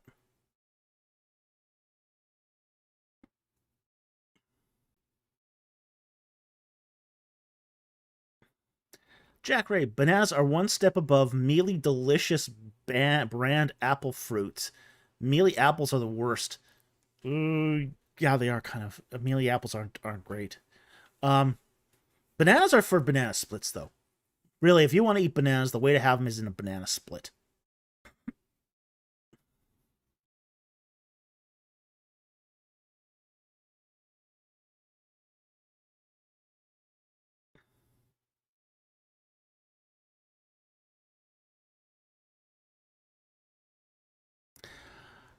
We got a 1999 super chat here from PA888, who says, I would like to sponsor a question. Your choice. Well, thank you very much. And we will take the next non-super chat here as the sponsored question. Tao Chong asks, hello, Doc. What are your thoughts on ancient Chinese oracle bones? It is said that characters are based upon the Genesis story. I can't answer whether Chinese oracle bones are based upon the Genesis story. There could be some relation. There are, say, remnants of the creation story that sort of weaves through many cultures. So it's really hard to say exactly what that is. But as a non, I mean, this is like really outside of my wheelhouse. So I can't really answer the question of, is it based upon the Genesis story? On the other hand, many cultures have oracle bones. Many of them. In fact, we even make a reference to oracle bones in book 4, don't we? Mm-hmm. We make a reference to oracle bones in book 4. So many cultures have oracle bones. And there's a couple ways of doing this. You can put the oracle bones in a rattle. You can throw the bones and see what the oracle bones show. Many cultures had oracle bones. Canaanites had oracle bones. In fact, some have speculated that oracle bananas. Yep. Oracle bananas. Oracle bananas. Can't use them. Mama says, well, book 4 teaser. Yep. That dice are based upon oracle bones. That's the origin of dice. So the gambling device, yeah, exactly. The like dragon dice, oracle bones, and a Yahtzee dice popper. Ooh. Yeah, so because they used to carve dice out of bones.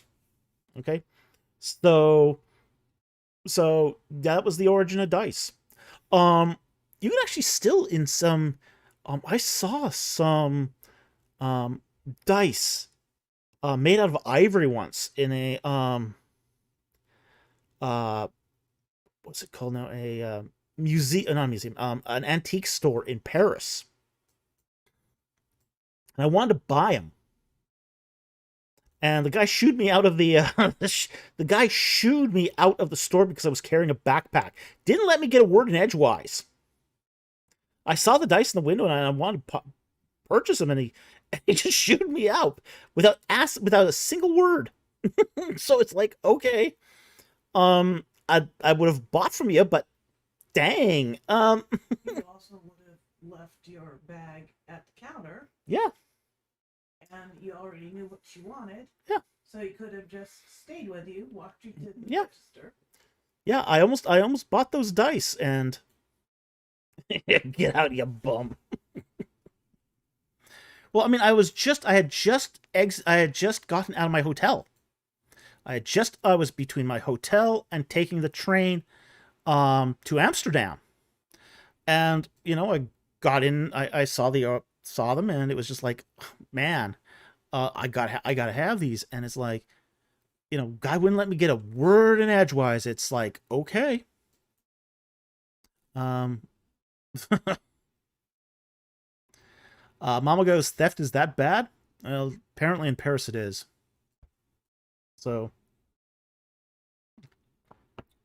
yeah, he didn't want business. Probably not. Not from a shady person like me, apparently. So,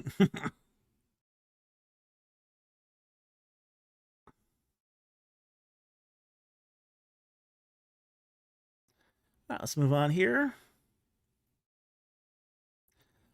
Super chat from Mama for $5. Thank you very much for the super chat. We've started a rating system for sources of ancient Near Eastern info.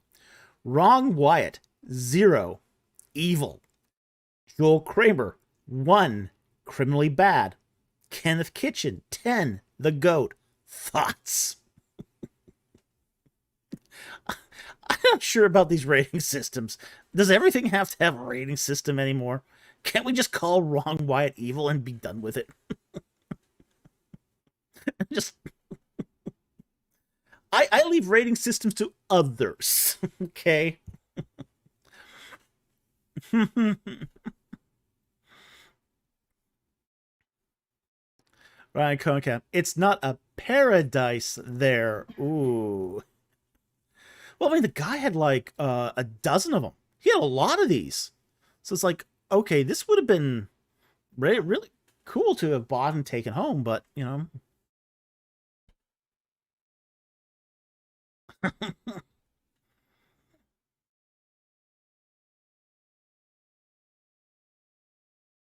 The guy could have simply stayed at your side and covered. Yeah, there was no one else in the store.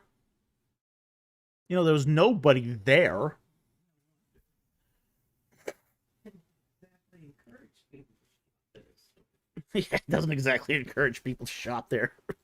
Yeah, that's probably true.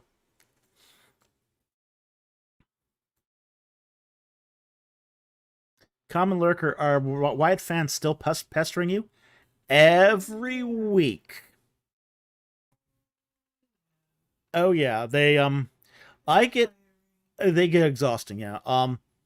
Wyatt cultists, they comment every week on how I'm a liar, I'm going to hell, Ron Wyatt's work was confirmed, all that stuff. Yeah. It's it gets really obnoxious. But and the ones I love, the ones I think are the greatest is when they tell me that they're going to be laughing at me as I burn in hell because I defied the word of Ron Wyatt. That's the one that I love. Those are the ones I love the most.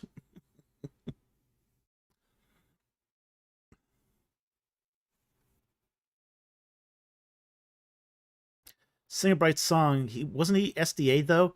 Don't they like not believe in hell? They believe in hell. Oh yeah, they believe in hell. So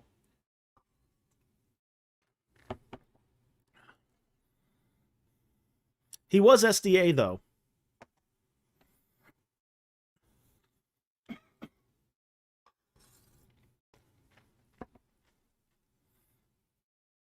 Well, CPM versus DOS. It's always a misspelled schizo rant. Laugh out loud. Yeah. Yeah, what's wrong with their spelling? I mean, their spelling is atrocious. Grammar? They've never heard of a comma over a period. Yeah, it's usually like one long run-on sentence full of grammatical mistakes and spelling errors. It's like, dude, um, it's brief. yeah, 3 sentences. You're sending somebody email. keep it to 3 sentences. Well, Pick your 3 worst curses, mhm. and then let it go.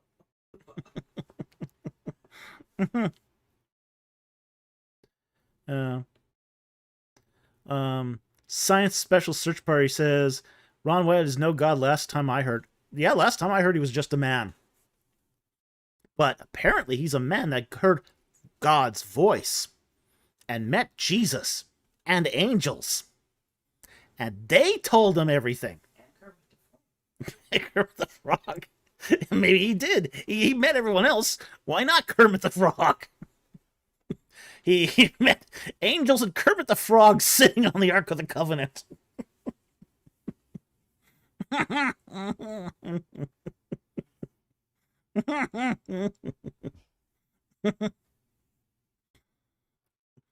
Gosh, that guy was such a liar. Such a liar. And the ones who support him aren't any better. Mama goes, did they tell him where the gold plates are? Could be. Could be.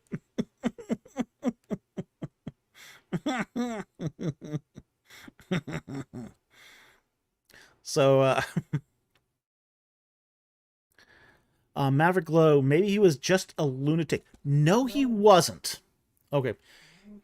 Here's how we know he wasn't a lunatic. Sam Martz was a businessman. He was an American businessman, and Ron Wyatt got a lot of his initial funding from Sam Martz.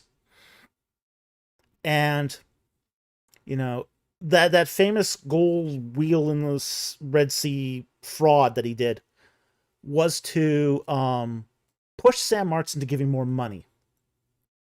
Well, Martz finally got wise after about something like 70K changed hands. And Martz says, you're not getting another dime until you take a polygraph exam.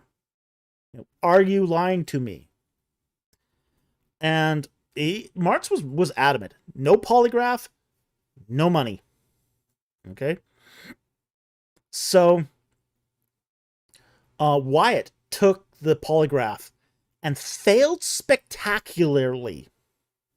All right? Now, here's the thing about a polygraph. Lunatics don't fail polygraphs. Lunatics believe what they're saying. Absolutely. Yeah, which is why I don't rely solely on it. You can't rely solely on a polygraph. A polygraph can't tell you if something is true.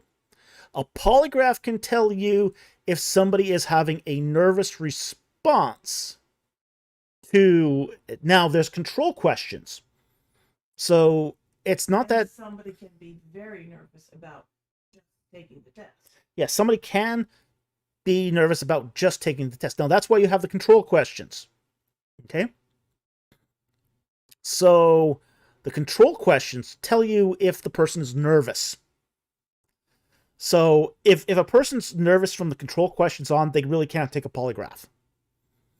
Because their autonomic systems are just fried. So, a good polygraph exam will have good control questions. Just to make sure that the person taking the exam is able to take the exam.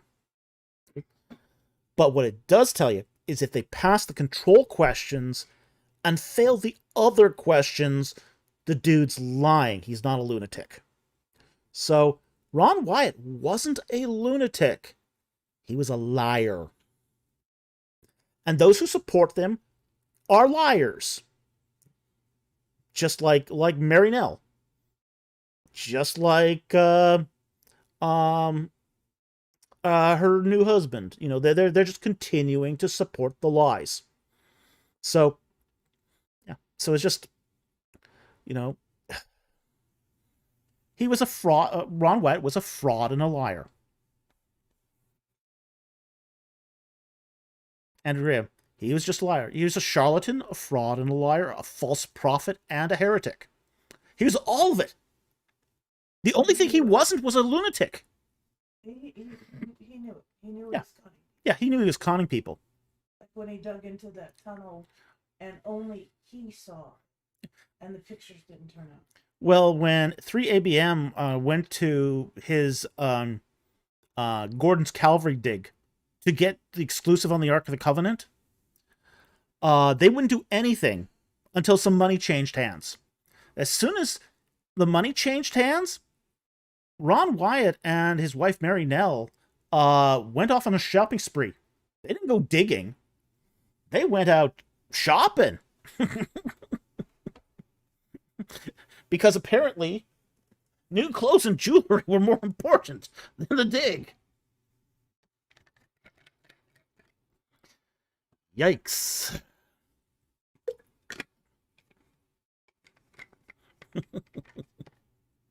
CPM versus DOS. He finds such amazing things like a poorly written Gary Stu in a story. Yeah.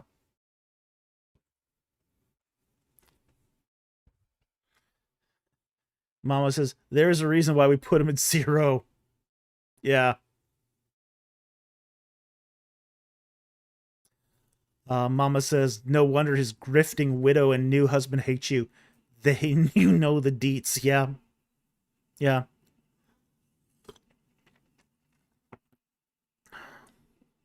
Well, I mean, a lot of this was documented in Mary Irwin's book. The widow Steve Irwin, a former astronaut. She has some very unflattering things to say about the Wyatts. Very unflattering things.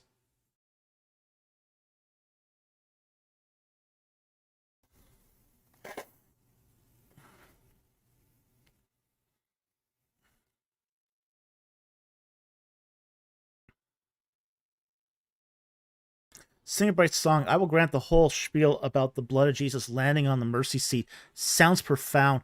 If it were only true, laugh out loud. It's not even. I mean, it's not even close to true. And it's worse than that. It's crazy and heretical. Okay, so here's. Just think about the logistics of this. Okay. So, Christ is on the cross on the top of Gordon's Calvary. Okay, the blood drips from Christ into the soil, down until it hits the skull of Adam. Okay, now this is where I checked out. Right at that point. The skull of Adam happened to be there. So the blood hits the skull of Adam. And then it goes over the skull of Adam and drips down onto the mercy seat of the Ark of the Covenant. And then Ron Wyatt happens to pick up some soil in his hand, stuff it in a photo canister, and years later uses basically a reflectance telescope or reflectance microscope, and determines that this has 24 chromosomes because Christ had no father. Now, this is heretical.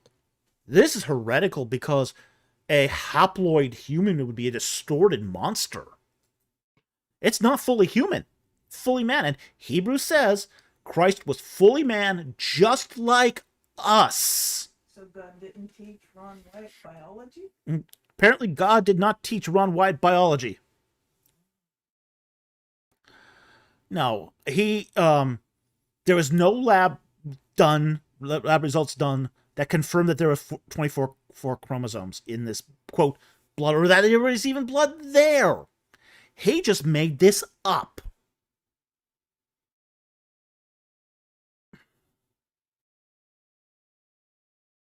Ryan Cohnkamp goes, do you think his movement is growing or shrinking? Oh, it's growing. There have never been more Ron Wyatt supporters than there are today. Thank you. Yeah, thank you to the internet for this. You can thank the internet for this. The fact is that when he died in 1999, Wyatt's movement kind of like crawled to... It was shrinking. Because the only way they could get his stuff out was on Christian TV. And not enough people watched Christian TV to take that seriously. But now, with the internet and his stuff being rebroadcast by hundreds of different channels on YouTube, it's never had more followers. It's never had more. So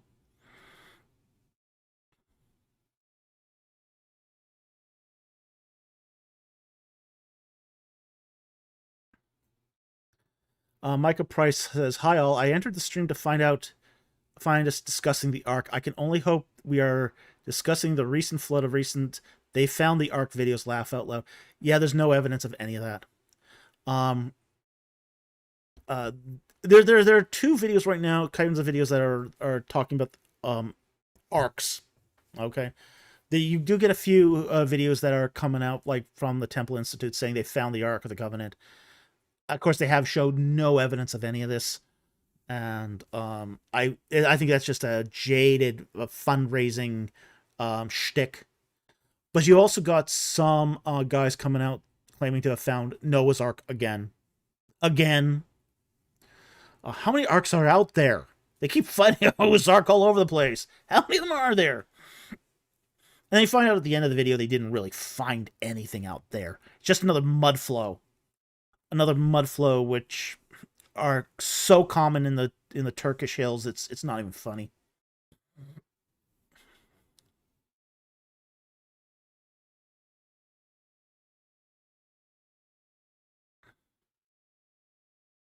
Singing Bright Song asks the follow-up, since the why topic reminded me of this, what's your thoughts on reports that human blood in Eucharistic miracles was an OX genotype? I think it's nonsense. I think the whole Eucharistic miracle thing is bad science. It's really, really bad science. It's bad science, and I mean, it's just trying to support transubstantiation. That's all it is. But it's the same sort of bad junk science that the Shroudis are doing. You know, you got the Shroudis who are using similar junk science to try to prop up the Shroud of Turin. It's terrible. It's really, really awful the kind of junk science they're doing. Mama goes, it doesn't help that the early Exodus people prop them up. No, it doesn't help. It doesn't help at all. But it's funny how you find the two in league with each other often.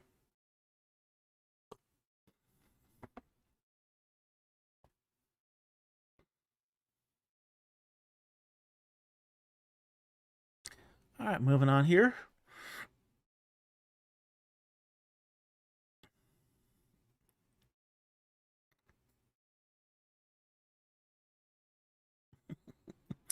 Andrew Graham. Wait, there's junk in science? I didn't say there's junk in science. I said there's junk science.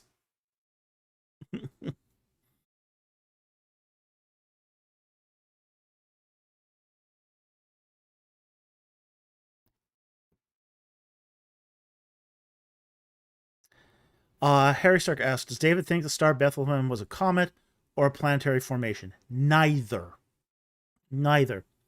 I think it's an astrological reading. Similar to the sun standing still in Joshua 10. It's an astrological reading. I don't think it's a star or a comet or anything like that. I don't think it's... You would not probably notice it if you didn't look up in the... If you looked up in the sky, you probably wouldn't notice it. So... You're saying you had to look for it. You had to look for it, and you had to know the meaning of it ahead of time. One of the things we do know about, say, ancient astrology is often it was done by manual. So you would have a manual which had certain meanings, and then you'd look up and you'd see a conjunction or something, and then you would interpret that in conjunction by the manual. That's how ancient astrology worked. So I don't think it was a comet. I don't think it was a planetary formation. I don't even think it was, say, several, say, close planets coming in alignment. I don't think it was an alignment. I just think it was an astrological placement. So, again, like the sun standing in the sky in Joshua 10. You can read that in Assyrian astrology manuals, and it tells you exactly what they mean. You got the interpretation, you got the sign, and then you got the interpretation, and I think that's what they were using. So I hope that helps. Thank you for the question. Really appreciate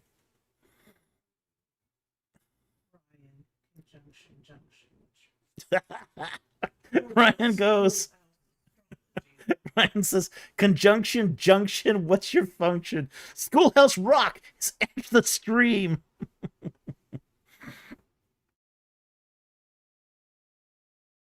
Sing a right song once you talk about the astrological reading of Joshua. Okay. Sing a Bright Song asks, can you elaborate about the astrological reading of Joshua? The first I'm hearing about it. Okay. The whole idea of the sun standing in the sky and the moon opposite is something that's referenced in, say, Assyrian manuals. So this is an omen text, okay? And you look at in the Assyrian manual, and it tells you basically this idea of the sun standing in the sky and the moon opposite. Now, what you have here is essentially the sun's rising and the moon's setting. And sometimes in this situation, you can see both the sun and the moon in the sky at the same time. So that's what it means. It doesn't mean that the sun stood still. It means that the sign hasn't changed throughout the day. So the sun's passing normally. So this is not the sun. This is not the Earth's rotation stopping. Because the whiplash would be horrible. That would kind of wreck havoc with gravity. The moon stopped the Earth stopped rotating would wreak absolute havoc with the planet. The earthquakes, all of that. We'd all be thrown off. So that's maybe what the apocalypse actually is. God pressing the stop button. The rotation is the first. Yeah. So this doesn't have anything to do with the Earth rotating or even the sun stopping moving. It's that the term the sun stood refers to a position in the morning. Okay, it's position in the morning in relation to other bodies in the sky. So that's what it means. So it's an omen text. And it's an omen text that other cultures recognized. So it's one of the most misunderstood passages, because in the West we don't have omen texts. We don't do this in the West. This is something that's alien to Western society, Western culture, but it was very common in the ancient world.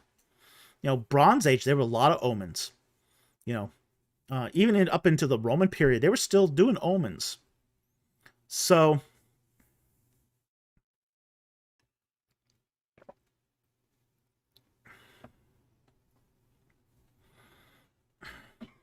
Mama goes, one of the most misunderstood passages, which is saying a lot. Yeah, well.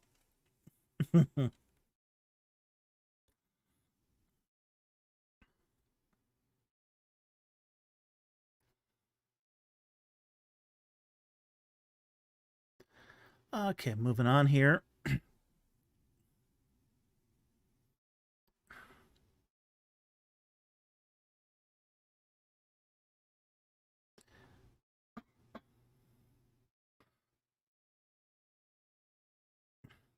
Cereal Bowl asks, does the Quran get anything right about ancient Egypt that isn't copied from the Bible? There was a pharaoh. That's probably copied from the Bible, though. It's very little right. It's very little right. But it's the most perfect book ever written.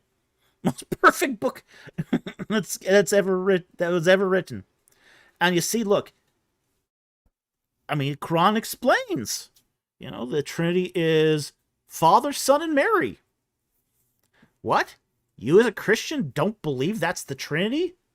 Well, that can't be. I mean, because the Quran's never wrong. Therefore, you don't know your own religion. You see, the Quran has to teach you about your own religion. Because that's why.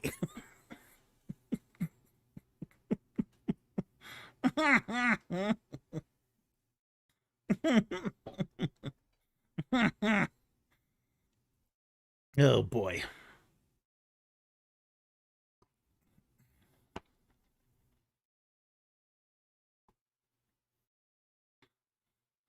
Andrew Graham goes, the Quran doesn't have the Trinity. No, it doesn't have the Trinity, but there is a claim of what Christians believe is the Trinity in it. So, yeah. Yeah. Leave that part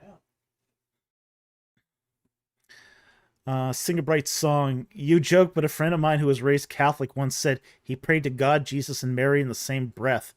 Catechism failed this man. Yeah. Yeah, I'd say so. Well, you do get lay religion in every faith. Every faith has a lay religion and an ecclesiastical religion. And they're not the same, and they're not even aware of each other.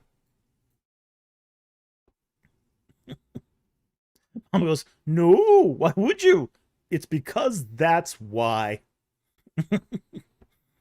That's the justification for everything in Quran. Everything is justified that way.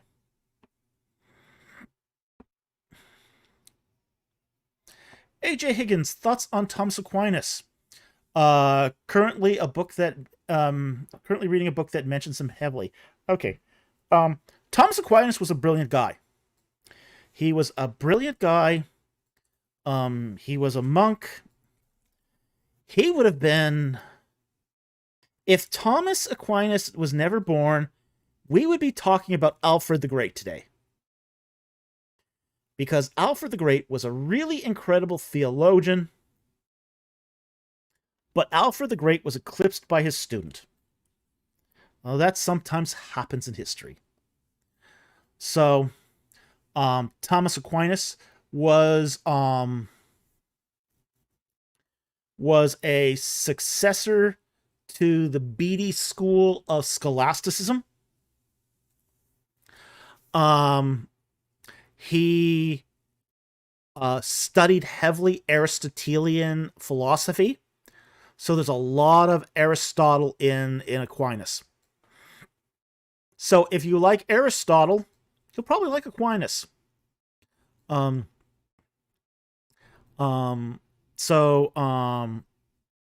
not that Alfred the Great. Not King of England. Not Alfred, King of England, no. Alfred the Great, the monk. There was one. See, that's why... Alfred, the great butler of Batman.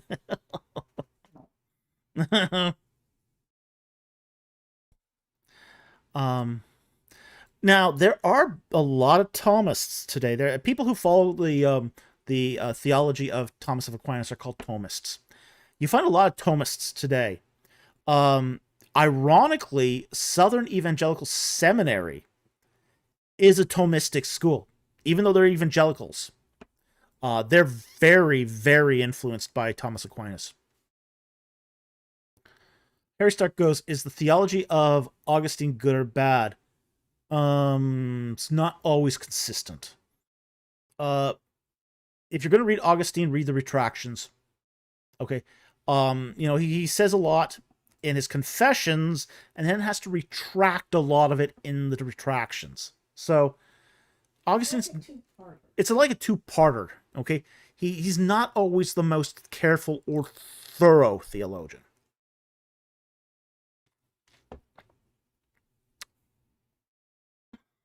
Okay, so moving on.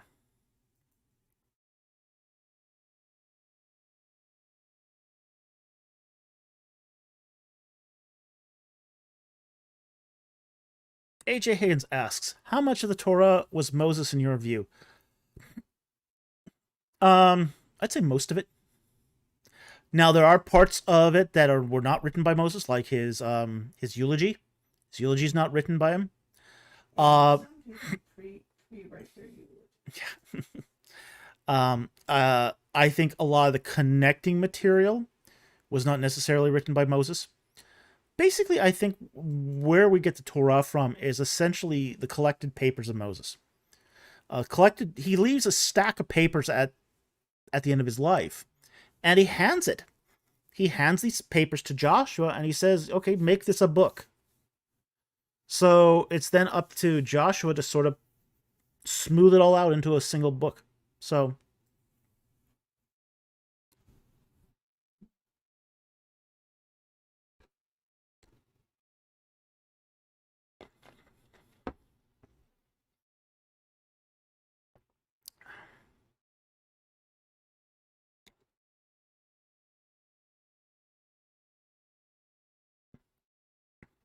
Harry Stark asks, does David think Muhammad was tricked by a demon or made up everything from his mind? I think he made up most of it. Um, I mean, Muhammad commits shirk. He commits shirk, which is he believes the doctrine of Satan. You know, Satan appears to him, and he believes him. That's shirk. So, do I think he was actually tricked by a demon? No, I don't. I think he made it all up. And I think he made it all up so he could raid caravans and marry many wives. That's what I think.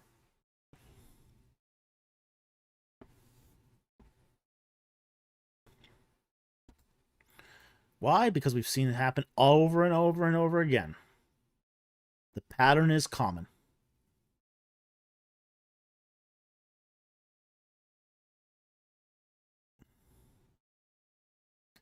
All right, moving on here. Let's see what's next.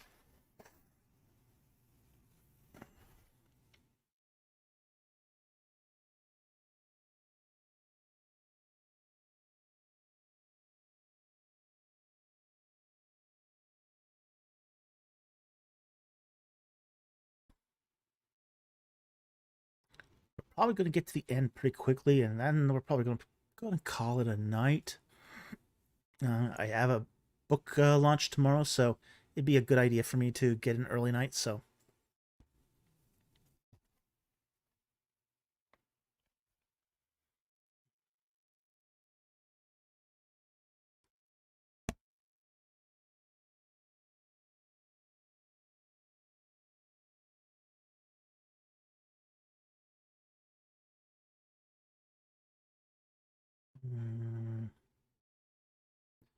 I think we're getting close to the end. We've covered it, and there wasn't a lot of questions tonight. We didn't have a lot of questions before the stream, and so Wow, this would be the earliest. this will be the earliest we call a stream in a long time. If anybody has super chats, get them in there. Mama asks, have you seen IP's new Islam pitch meeting video? No, I haven't. We watched it twice. It was too funny. Okay. Yeah, I know he based it. I saw the thumbnail, and I know he based it off of those movie pitch ones. But I have not seen it.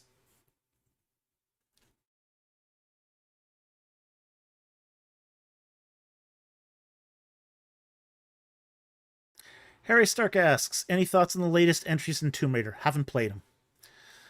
Been too busy to play Tomb Raider. Frankly, Tomb Raider doesn't have um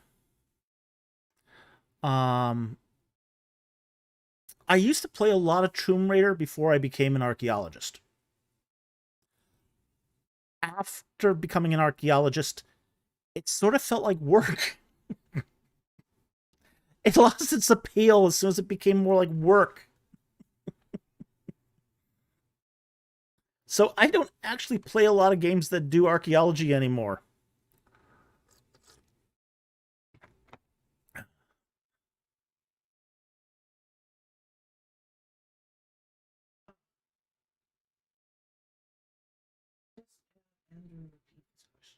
All right. I think I just passed it. Evidence for the fall. Okay, Andrew Graham asks, and he asks this as a member question. Other than evil and sin in the world, is there any other evidence of the biblical fall? Yes, there is a couple other people's pieces of evidence. One of the things we have to understand about the biblical fall is it is the proliferation of death. The proliferation of death, we have to understand that it's not just the separation of body and soul. That's one kind of death. But it's not the only kind of death. Death is any kind of separation. Okay? Separation of man from God, separation from man from the supernatural, separation of a man from his wife. So, you want evidence of the fall? Divorce. Divorce is a kind of death. That's evidence of the fall. Separation between man and nature. Basically, the thorns and the thistles, they hurt. That's a kind of separation. Separation of man and his self. Psychological illness. Double-mindedness.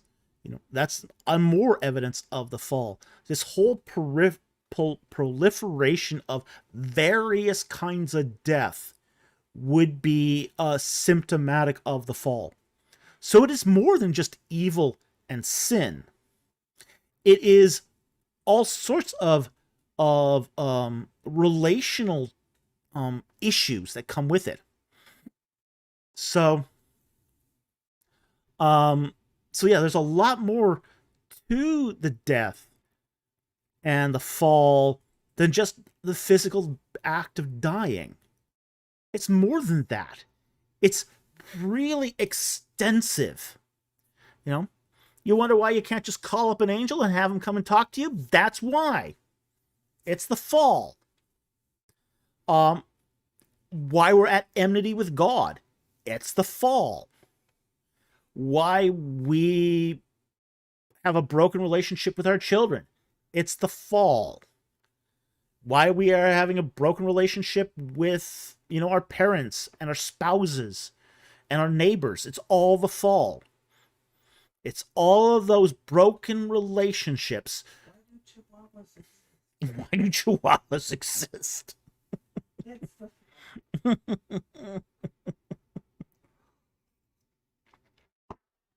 The separation of man from truth is a sign of the fall. It's just, Mama says, separations upon separations. That's exactly what the fall is. The fall is separations upon separations. It's not just physical departure from body. separations or separations. Yeah, it's separations upon separations. That's what death is, and that's always been the context of what death is in the ancient Near East. So it's that mindset that death is separation. And when we did our video on the on death and the fall, that's what we emphasized: is this is the separation of separations. So, so that's what I would basically say on basically any other evidence for the biblical fall is it's not just evil and sin. It's a whole category of various separations that points to the fall. So I hope that helps. One of the first things, it's not only first thing that happened, separation of God and separation of Adam and Eve. Separation of Adam and Eve. Yeah, that's the first marital break. Yeah. Separation of Adam and Eve was one of the first. Adam throws her under the bus. First thing he does. Blames God. Yeah, blames God. The woman you gave me. He blames God. He blames the woman. Adam is now separated from both God and his spouse. So that's what I would say is That separation, that's what death is. And that's the direct result of the fall, is that proliferation of separations.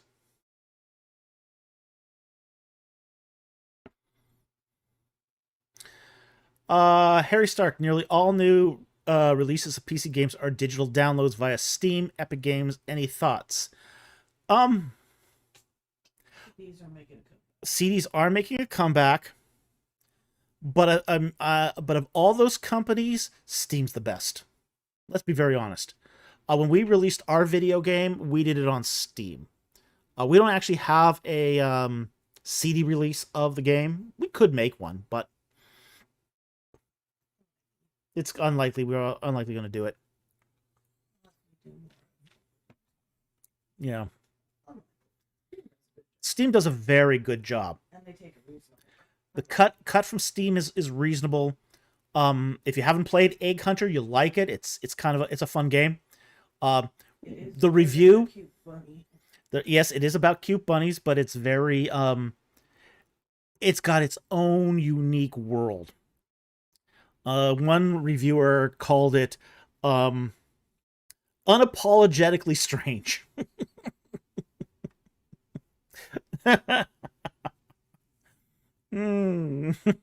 So, I don't have a huge problem. I have a huge problem when people pay for stuff and it gets retracted. That I have a problem with. That seems to be more of a problem with some other vendors than, say, with Steam, but Steam's had some issues with that too. So, Mama says, Adam was there with Eve when she chose to eat. Not only did he not stop her, he willfully let her take the hit of doing something he knew was forbidden. Coward. Yeah. Well, many commentators have said that Adam sinned before the bite. The sin was being there to let Eve do it. So yeah, there's a lot of baggage there.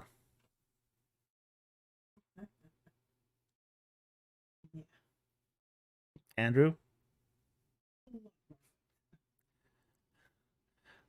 Andrew says, Mama, I can't imagine Adam and Eve looking at each other the same after the fall. Mama goes, can you imagine the fights? Woo. Yeah, whoa. So, moving on here. Let's see. Next one.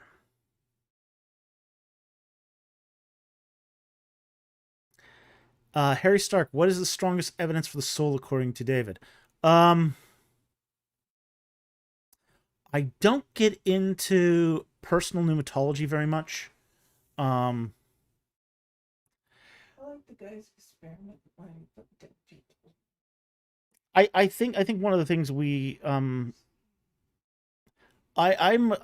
tend to believe in emergent dualism. So for me, a machine without software doesn't go very far. Okay? So for me, the whole idea that we are just thinking machines that are just hardware, oh, that doesn't jive for me. The hardware can get so messed up. Yeah, the hardware. And they restart the hardware. Yeah. But there's the point now where there's a dead. You're Yeah. not just heart dead. You're not just brain dead. You're not just. You have Well, to be dead for them to call it. Yeah. So something has clearly altered. Well, here's we talked about this in one of the live streams way back. One of the book live streams referencing this book where we talk about the reliquary as an engram. That's something hard-coded into a machine. But it's not alive. It's really not alive. You can't hard-code something and make it alive. Because it doesn't have any sort of variation. there has to be an internal change that sort of creates that sort of that layer of variable data, living data. Let's use that term. Living data versus dead data. Hard coded is your dead data. Never changed, stays the same. But you turn on a machine, it loads up the hard data, and that hard data then becomes living data. It becomes, in a sense, say, alive in the machine. I think it's similar with soul. The brain is just dead data. But unless there's living data, which would be your soul, your dead data is not going to do much. It's just a machine to trigger responses. So you need that sort of living data to keep that going. So, and I'm not the first person to say this either. This was Roger Penrose's argument against strong AI. But I also think too Roger overstated his case too. So Maverick Glow asks, so AI is dead data? No, it's not dead data. It's not dead data. Because dead AI is not hard-coded. It's not hard-coded. AI does not keeps everything in what we'd call, say, variable transient data. So it's not dead data. Now the question is, does it have a soul? The transition from, say, living data to a living soul is a matter of abstraction. So once you've got the abstraction to a soul, and a soul here would be something that can do, moral reasoning, okay, then you could possibly extrapolate that AI can produce a soul if it can do moral reasoning, and moral reasoning on a very, say, intuitive level. So AI is not dead data per se. Now there's aspects of it that are dead data, but once you got an AI running, it becomes living data, because it's all held in memory. This is why our RAM chips are now so expensive, incredibly expensive. Okay, RAM is so expensive right now, like DDR5 RAM is so incredibly expensive because most AI is done in RAM, which is very excuse me. Gotta love allergies.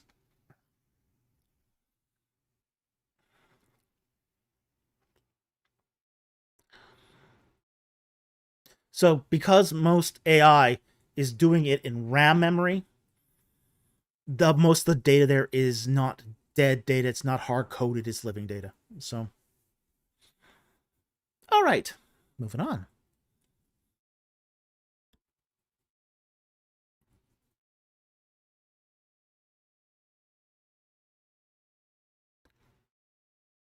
All right, we got here Bubble Trouble. Thank you for the question. On the topic of Adam and Eve, what would have happened if only Eve took the bite, but Adam didn't? It's a very good question. We're not exactly sure. Now, there's been some speculations on this. Both Adam and Eve are federative heads of humanity. So what could have happened, one possibility that could have happened, is you could have had a split. Basically a split in humanity. That's possible. Okay? Eve would have lost her place as a priest to mankind. Because that's why Adam and Eve are in the garden. They're to be priests representing humanity to God. So they're the great intermediaries between God and man. Okay? This is intermediaries before, say, Christ. So that's where we get federative responsibility. That's how it kicks in.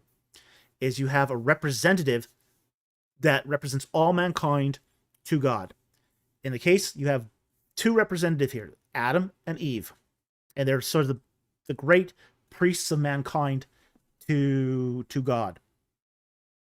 So what ends up happening is, in the case where both fall, all falls.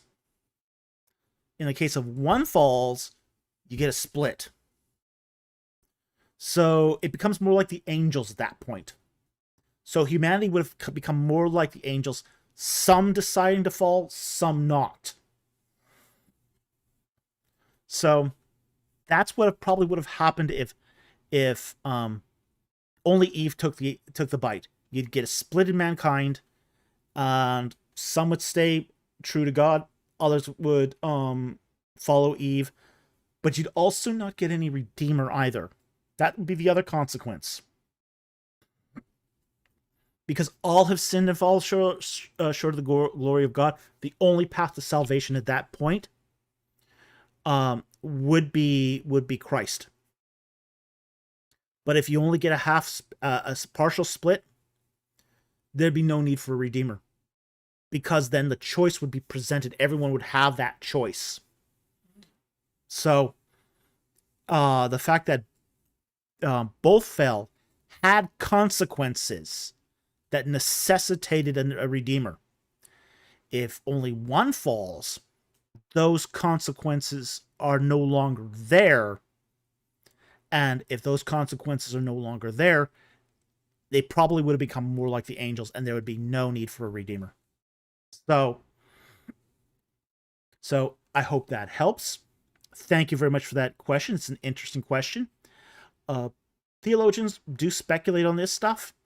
So it's all this is speculation here, but that's where I see the consequences of that. So hope that helps. Thank you for the question.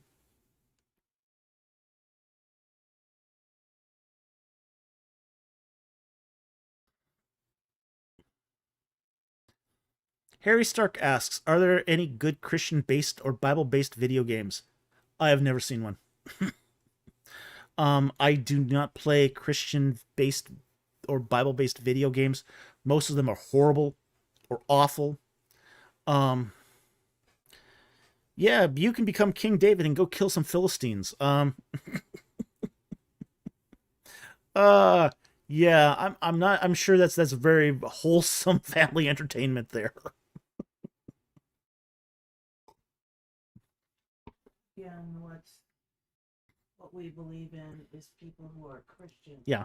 Writing real stories. Yeah. That have Christian values. I think here's I think it is possible to make good Christian-based video games. Basically, video games that are based upon a Christian worldview. Just like it's possible to make good Christian novels. Okay? I think it's totally possible to make good Christian novels. And basically what you're writing for is worldview. Huh? Oh yeah, don't proselytize in video games, don't proselytize in books.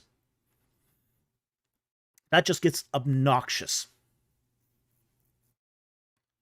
The really fun stuff is like the Father Dowling mystery series. Mm-hmm. Where you have a priest who solves murders. Yeah. That just happens to be part of who he is, but he's a strong character. Here's the other thing too. Video games require a lot of funding. It's expensive and time-consuming to produce a video game. Incredibly time-consuming. Okay? You can't just... It's really difficult to pop out a video game in a year. It's pretty easy to pop out a film in a year. This is why you don't see a lot of Christian video games too. They're expensive. They're time-consuming. They're very... I mean, we can recommend our own video game, Egg Hunter here. It has a Christian worldview, if you are interested in that. Um, so, um, so there is a Christian video game out there, I know, because we made one. But it also took us like 14 years to do it. So this is why you don't see a lot of Christian video game studios. I did some consulting once on a Christian video game. Never got paid for it. Well, I got paid for it. They did pay me. But the video never came out. They never finished the video game. You know, it's been like now over a decade. And why? Because it is expensive. Expensive, time-consuming, difficult to do. So, Maverick Glow says, and Christian publishers don't even get novels. They really don't. And Christian publishers don't even get novels. They really don't get video games. That is so true. That is so true. They just don't understand it. Oh, look, I mean, frankly, I could never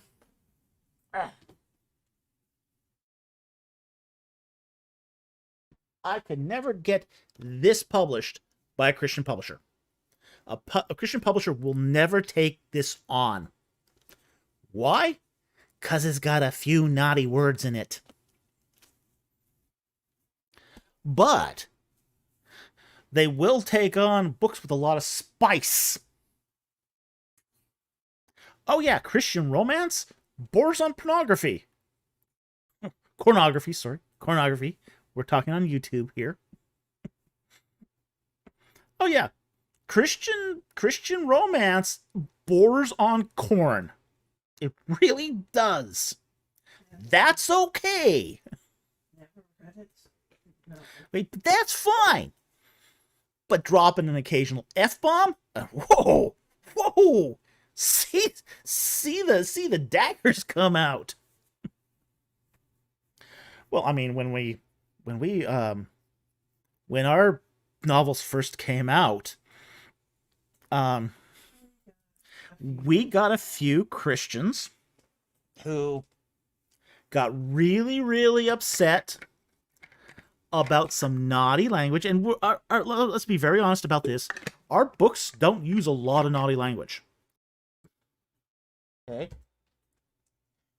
Our books use very naughty language very sparingly.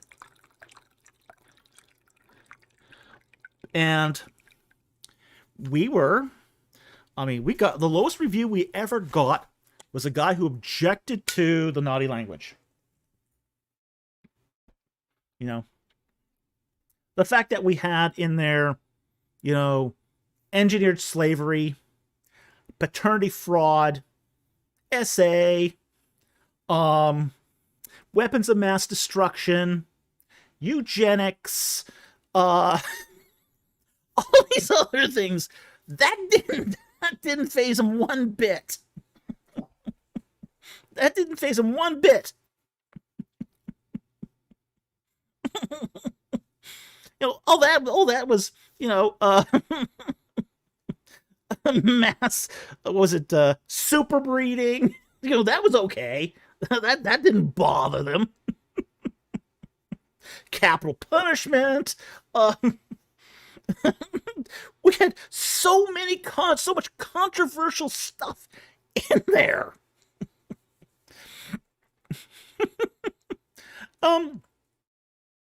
But the naughty words, the swears, and that triggered them.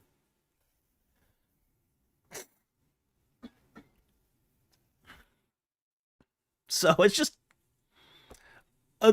Christian readers have a consistency problem. They have a consistency problem. They don't. They want to be bubble wrapped, wrapped in cotton batting from the real world. But they'll leave a portion of the wrapping open for all sorts of lurid content. And I think that's a problem. And it's a problem that Christian publishers promote because of money. Okay, so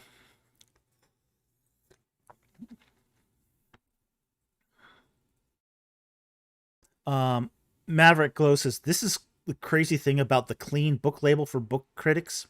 So many Christians are coming out against the idea of clean fiction. Well, here's the thing. Clean fiction is fine. If that's your thing, I'm totally for you getting what you want here. But clean fiction at the cost of truth is a problem. If it goes against truth, that's a huge issue. So, Andrew Graham, can you put sex scenes in novels? That's done all the time. And you can even find it in Christian fiction. Some will fade to black. Some will actually give you some pretty lurid details. It's pretty awful. So it's just, yeah, you would think that if they're offended by an S word or a F word or whatever word, that they would be also offended by the S act, but they're not.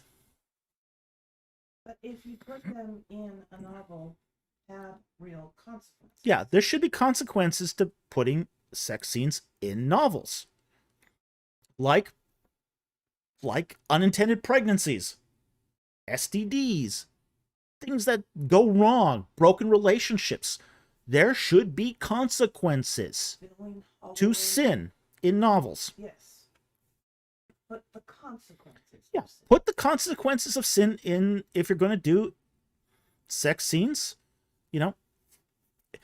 because if you don't have consequences in there, then what you're just doing is giving the equivalent of female corn. That's what you're doing.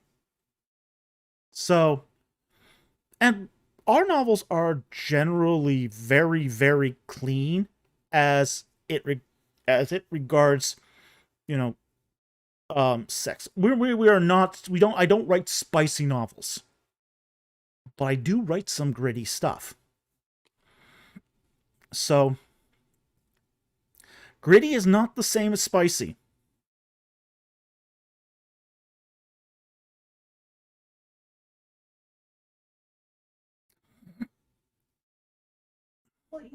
Maverick Glow says, and they basically say that Christian authors can't write serious fiction without the corn.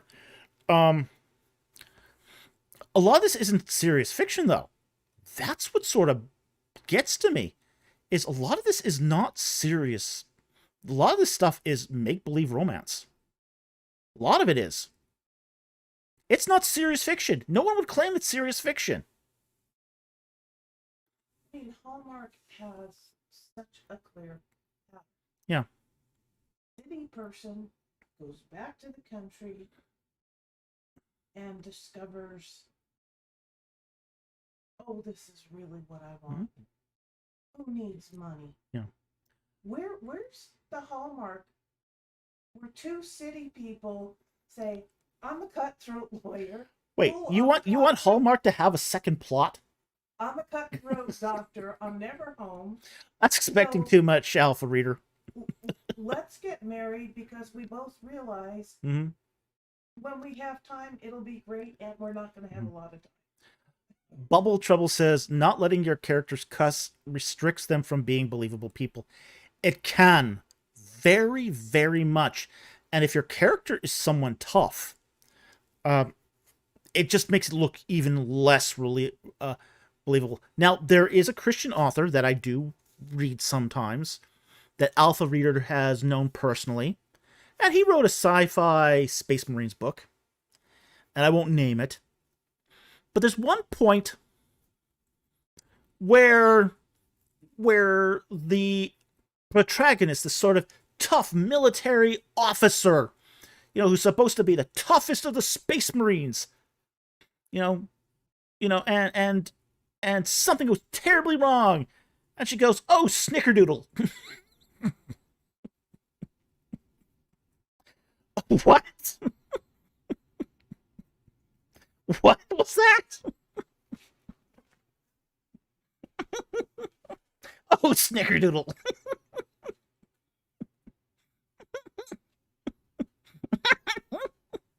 It's like, okay, you just threw me out the novel here. You just threw me out and threw me onto the floor. I couldn't believe it. It wasn't done for ironic effect.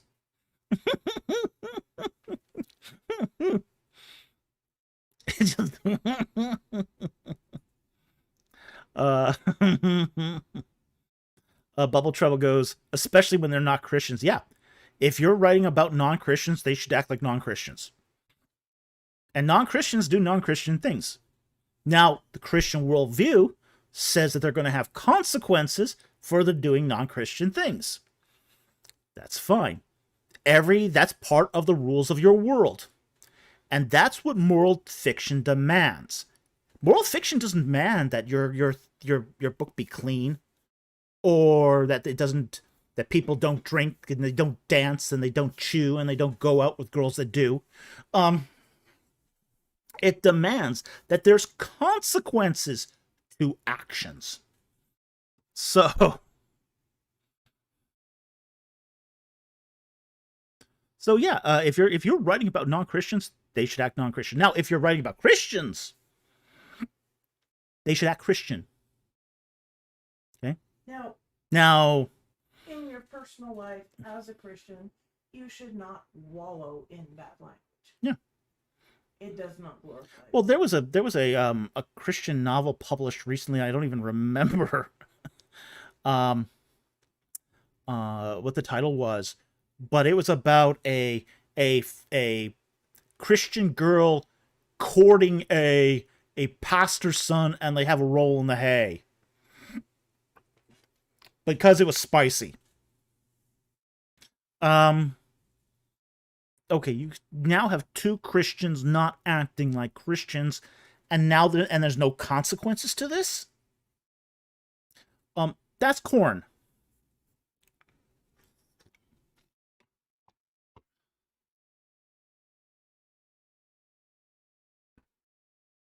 Maverick Glow says, I fell down the debate a while back, and authors who I found call themselves clean fictions or no spice fiction want to encourage truth without the titillating content. And that's what we want to do. We want to tell truth and a Christian worldview without titillating content. Show the world as bad and ugly as it is, but show that there is redemption, that there is higher powers involved. Show that Christian world through the fiction.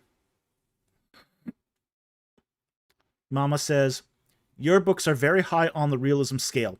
Realism doesn't cringe away from explaining things plainly. Yeah, it doesn't.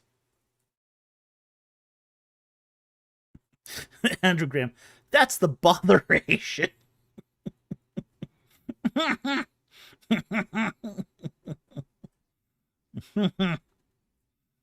Mama, you want Hallmark to have that 7-second plot? Mama says, what? Snickerdoodle! Snickerdoodle! Sing a bright song. Something like Blast It would have been more believable. Wow.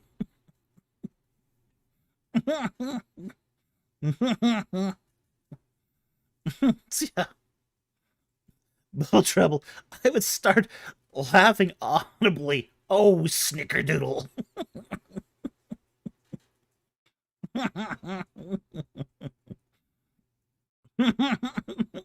Jack Ray, not for ironic effect. Oh, man. Well, if they had built that up, if this author had built it up for ironic effect, yeah, and this could be really effective. Like, for example, in Stephen King book, Misery. The fan, if you don't know what Misery is, It's a book about a writer who's kidnapped by a fan, and she starts torturing him and doing awful things to him because he won't fall in love with her. But she won't swear. She will use nonsense language.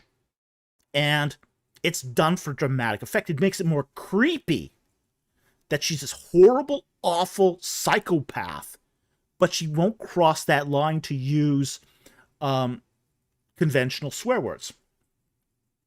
So it makes her creepier to do that. And Stephen King does that with incredibly dramatic effect. But in this particular case, where it's a commander, a ship commander on her bridge, and she's under attack, and she goes snickerdoodle. Okay, that lost me.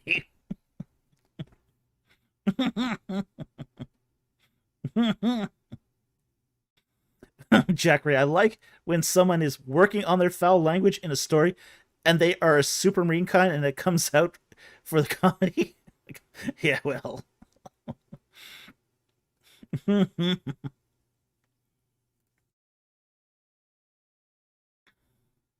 Bubble Trouble, in a perfect world, they would act Christian, but they say you should write what you know. Yeah, I have a feeling that this was not being written as they knew it.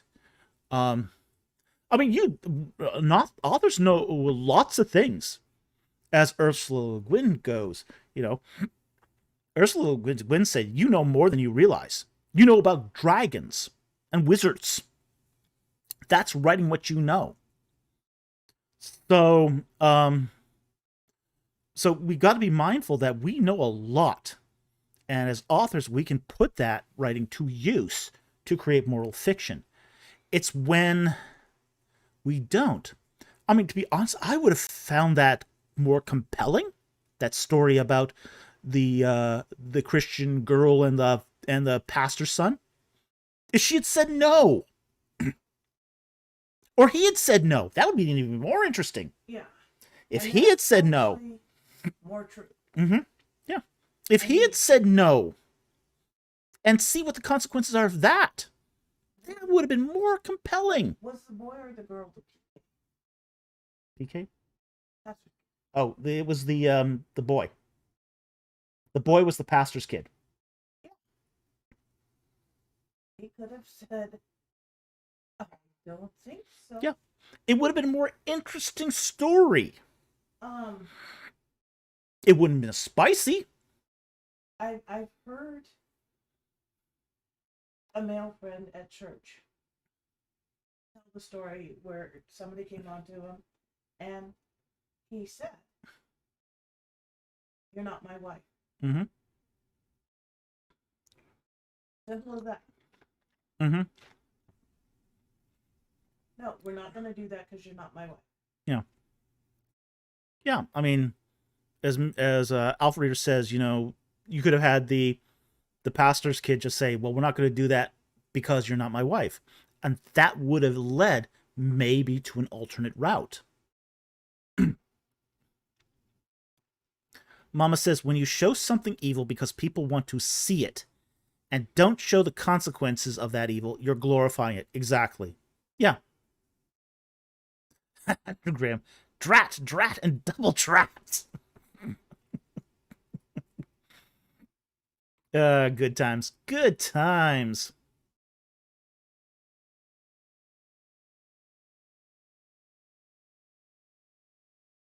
Yeah, I just think we just don't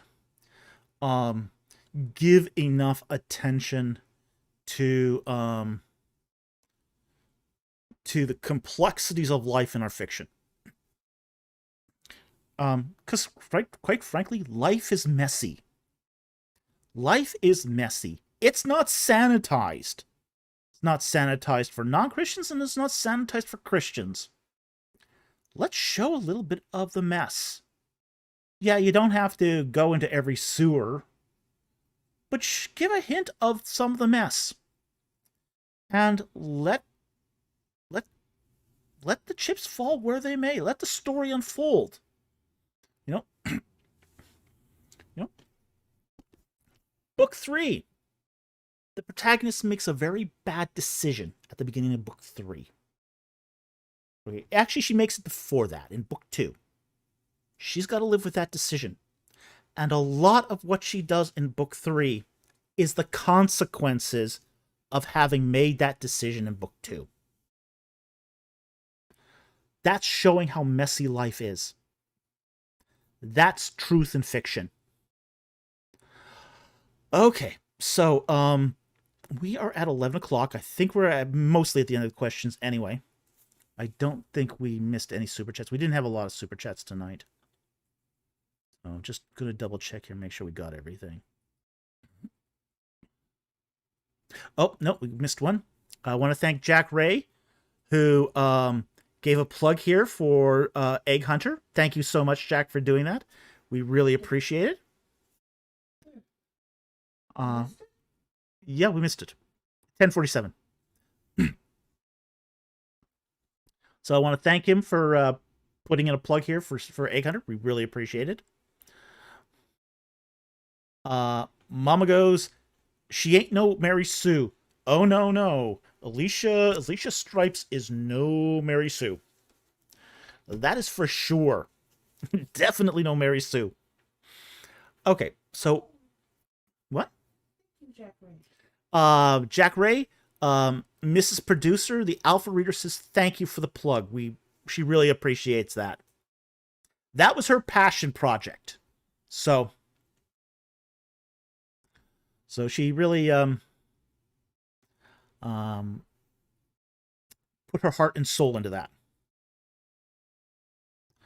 Okay, so I think what we're going to do is I think we're going to call it a night here because, again, we got to get up early in the morning and do our book launch out in New Westminster. So we want to thank everyone who joined us tonight and supported us through your super chats and through donations to PayPal. We really, really appreciate it. Thank you so much. You keep this channel going. We also want to thank those who support us through Patreon. One thing, if you are a Patreon member, you do get some sneak peeks now and again. We don't do that as much as we should, I admit, but we appreciate those who support us without the extra thanks, and we do appreciate you. For those of you who have been on Patreon, you got the sneak peek. You got the cover reveal for book 4. So the cover reveal for book 4 is on Patreon right now only for our Patreon subscribers. So if you're a Patreon subscriber, you've seen now the cover for book 4. And we'll probably show the rest of you in about 4 weeks when we do the live stream.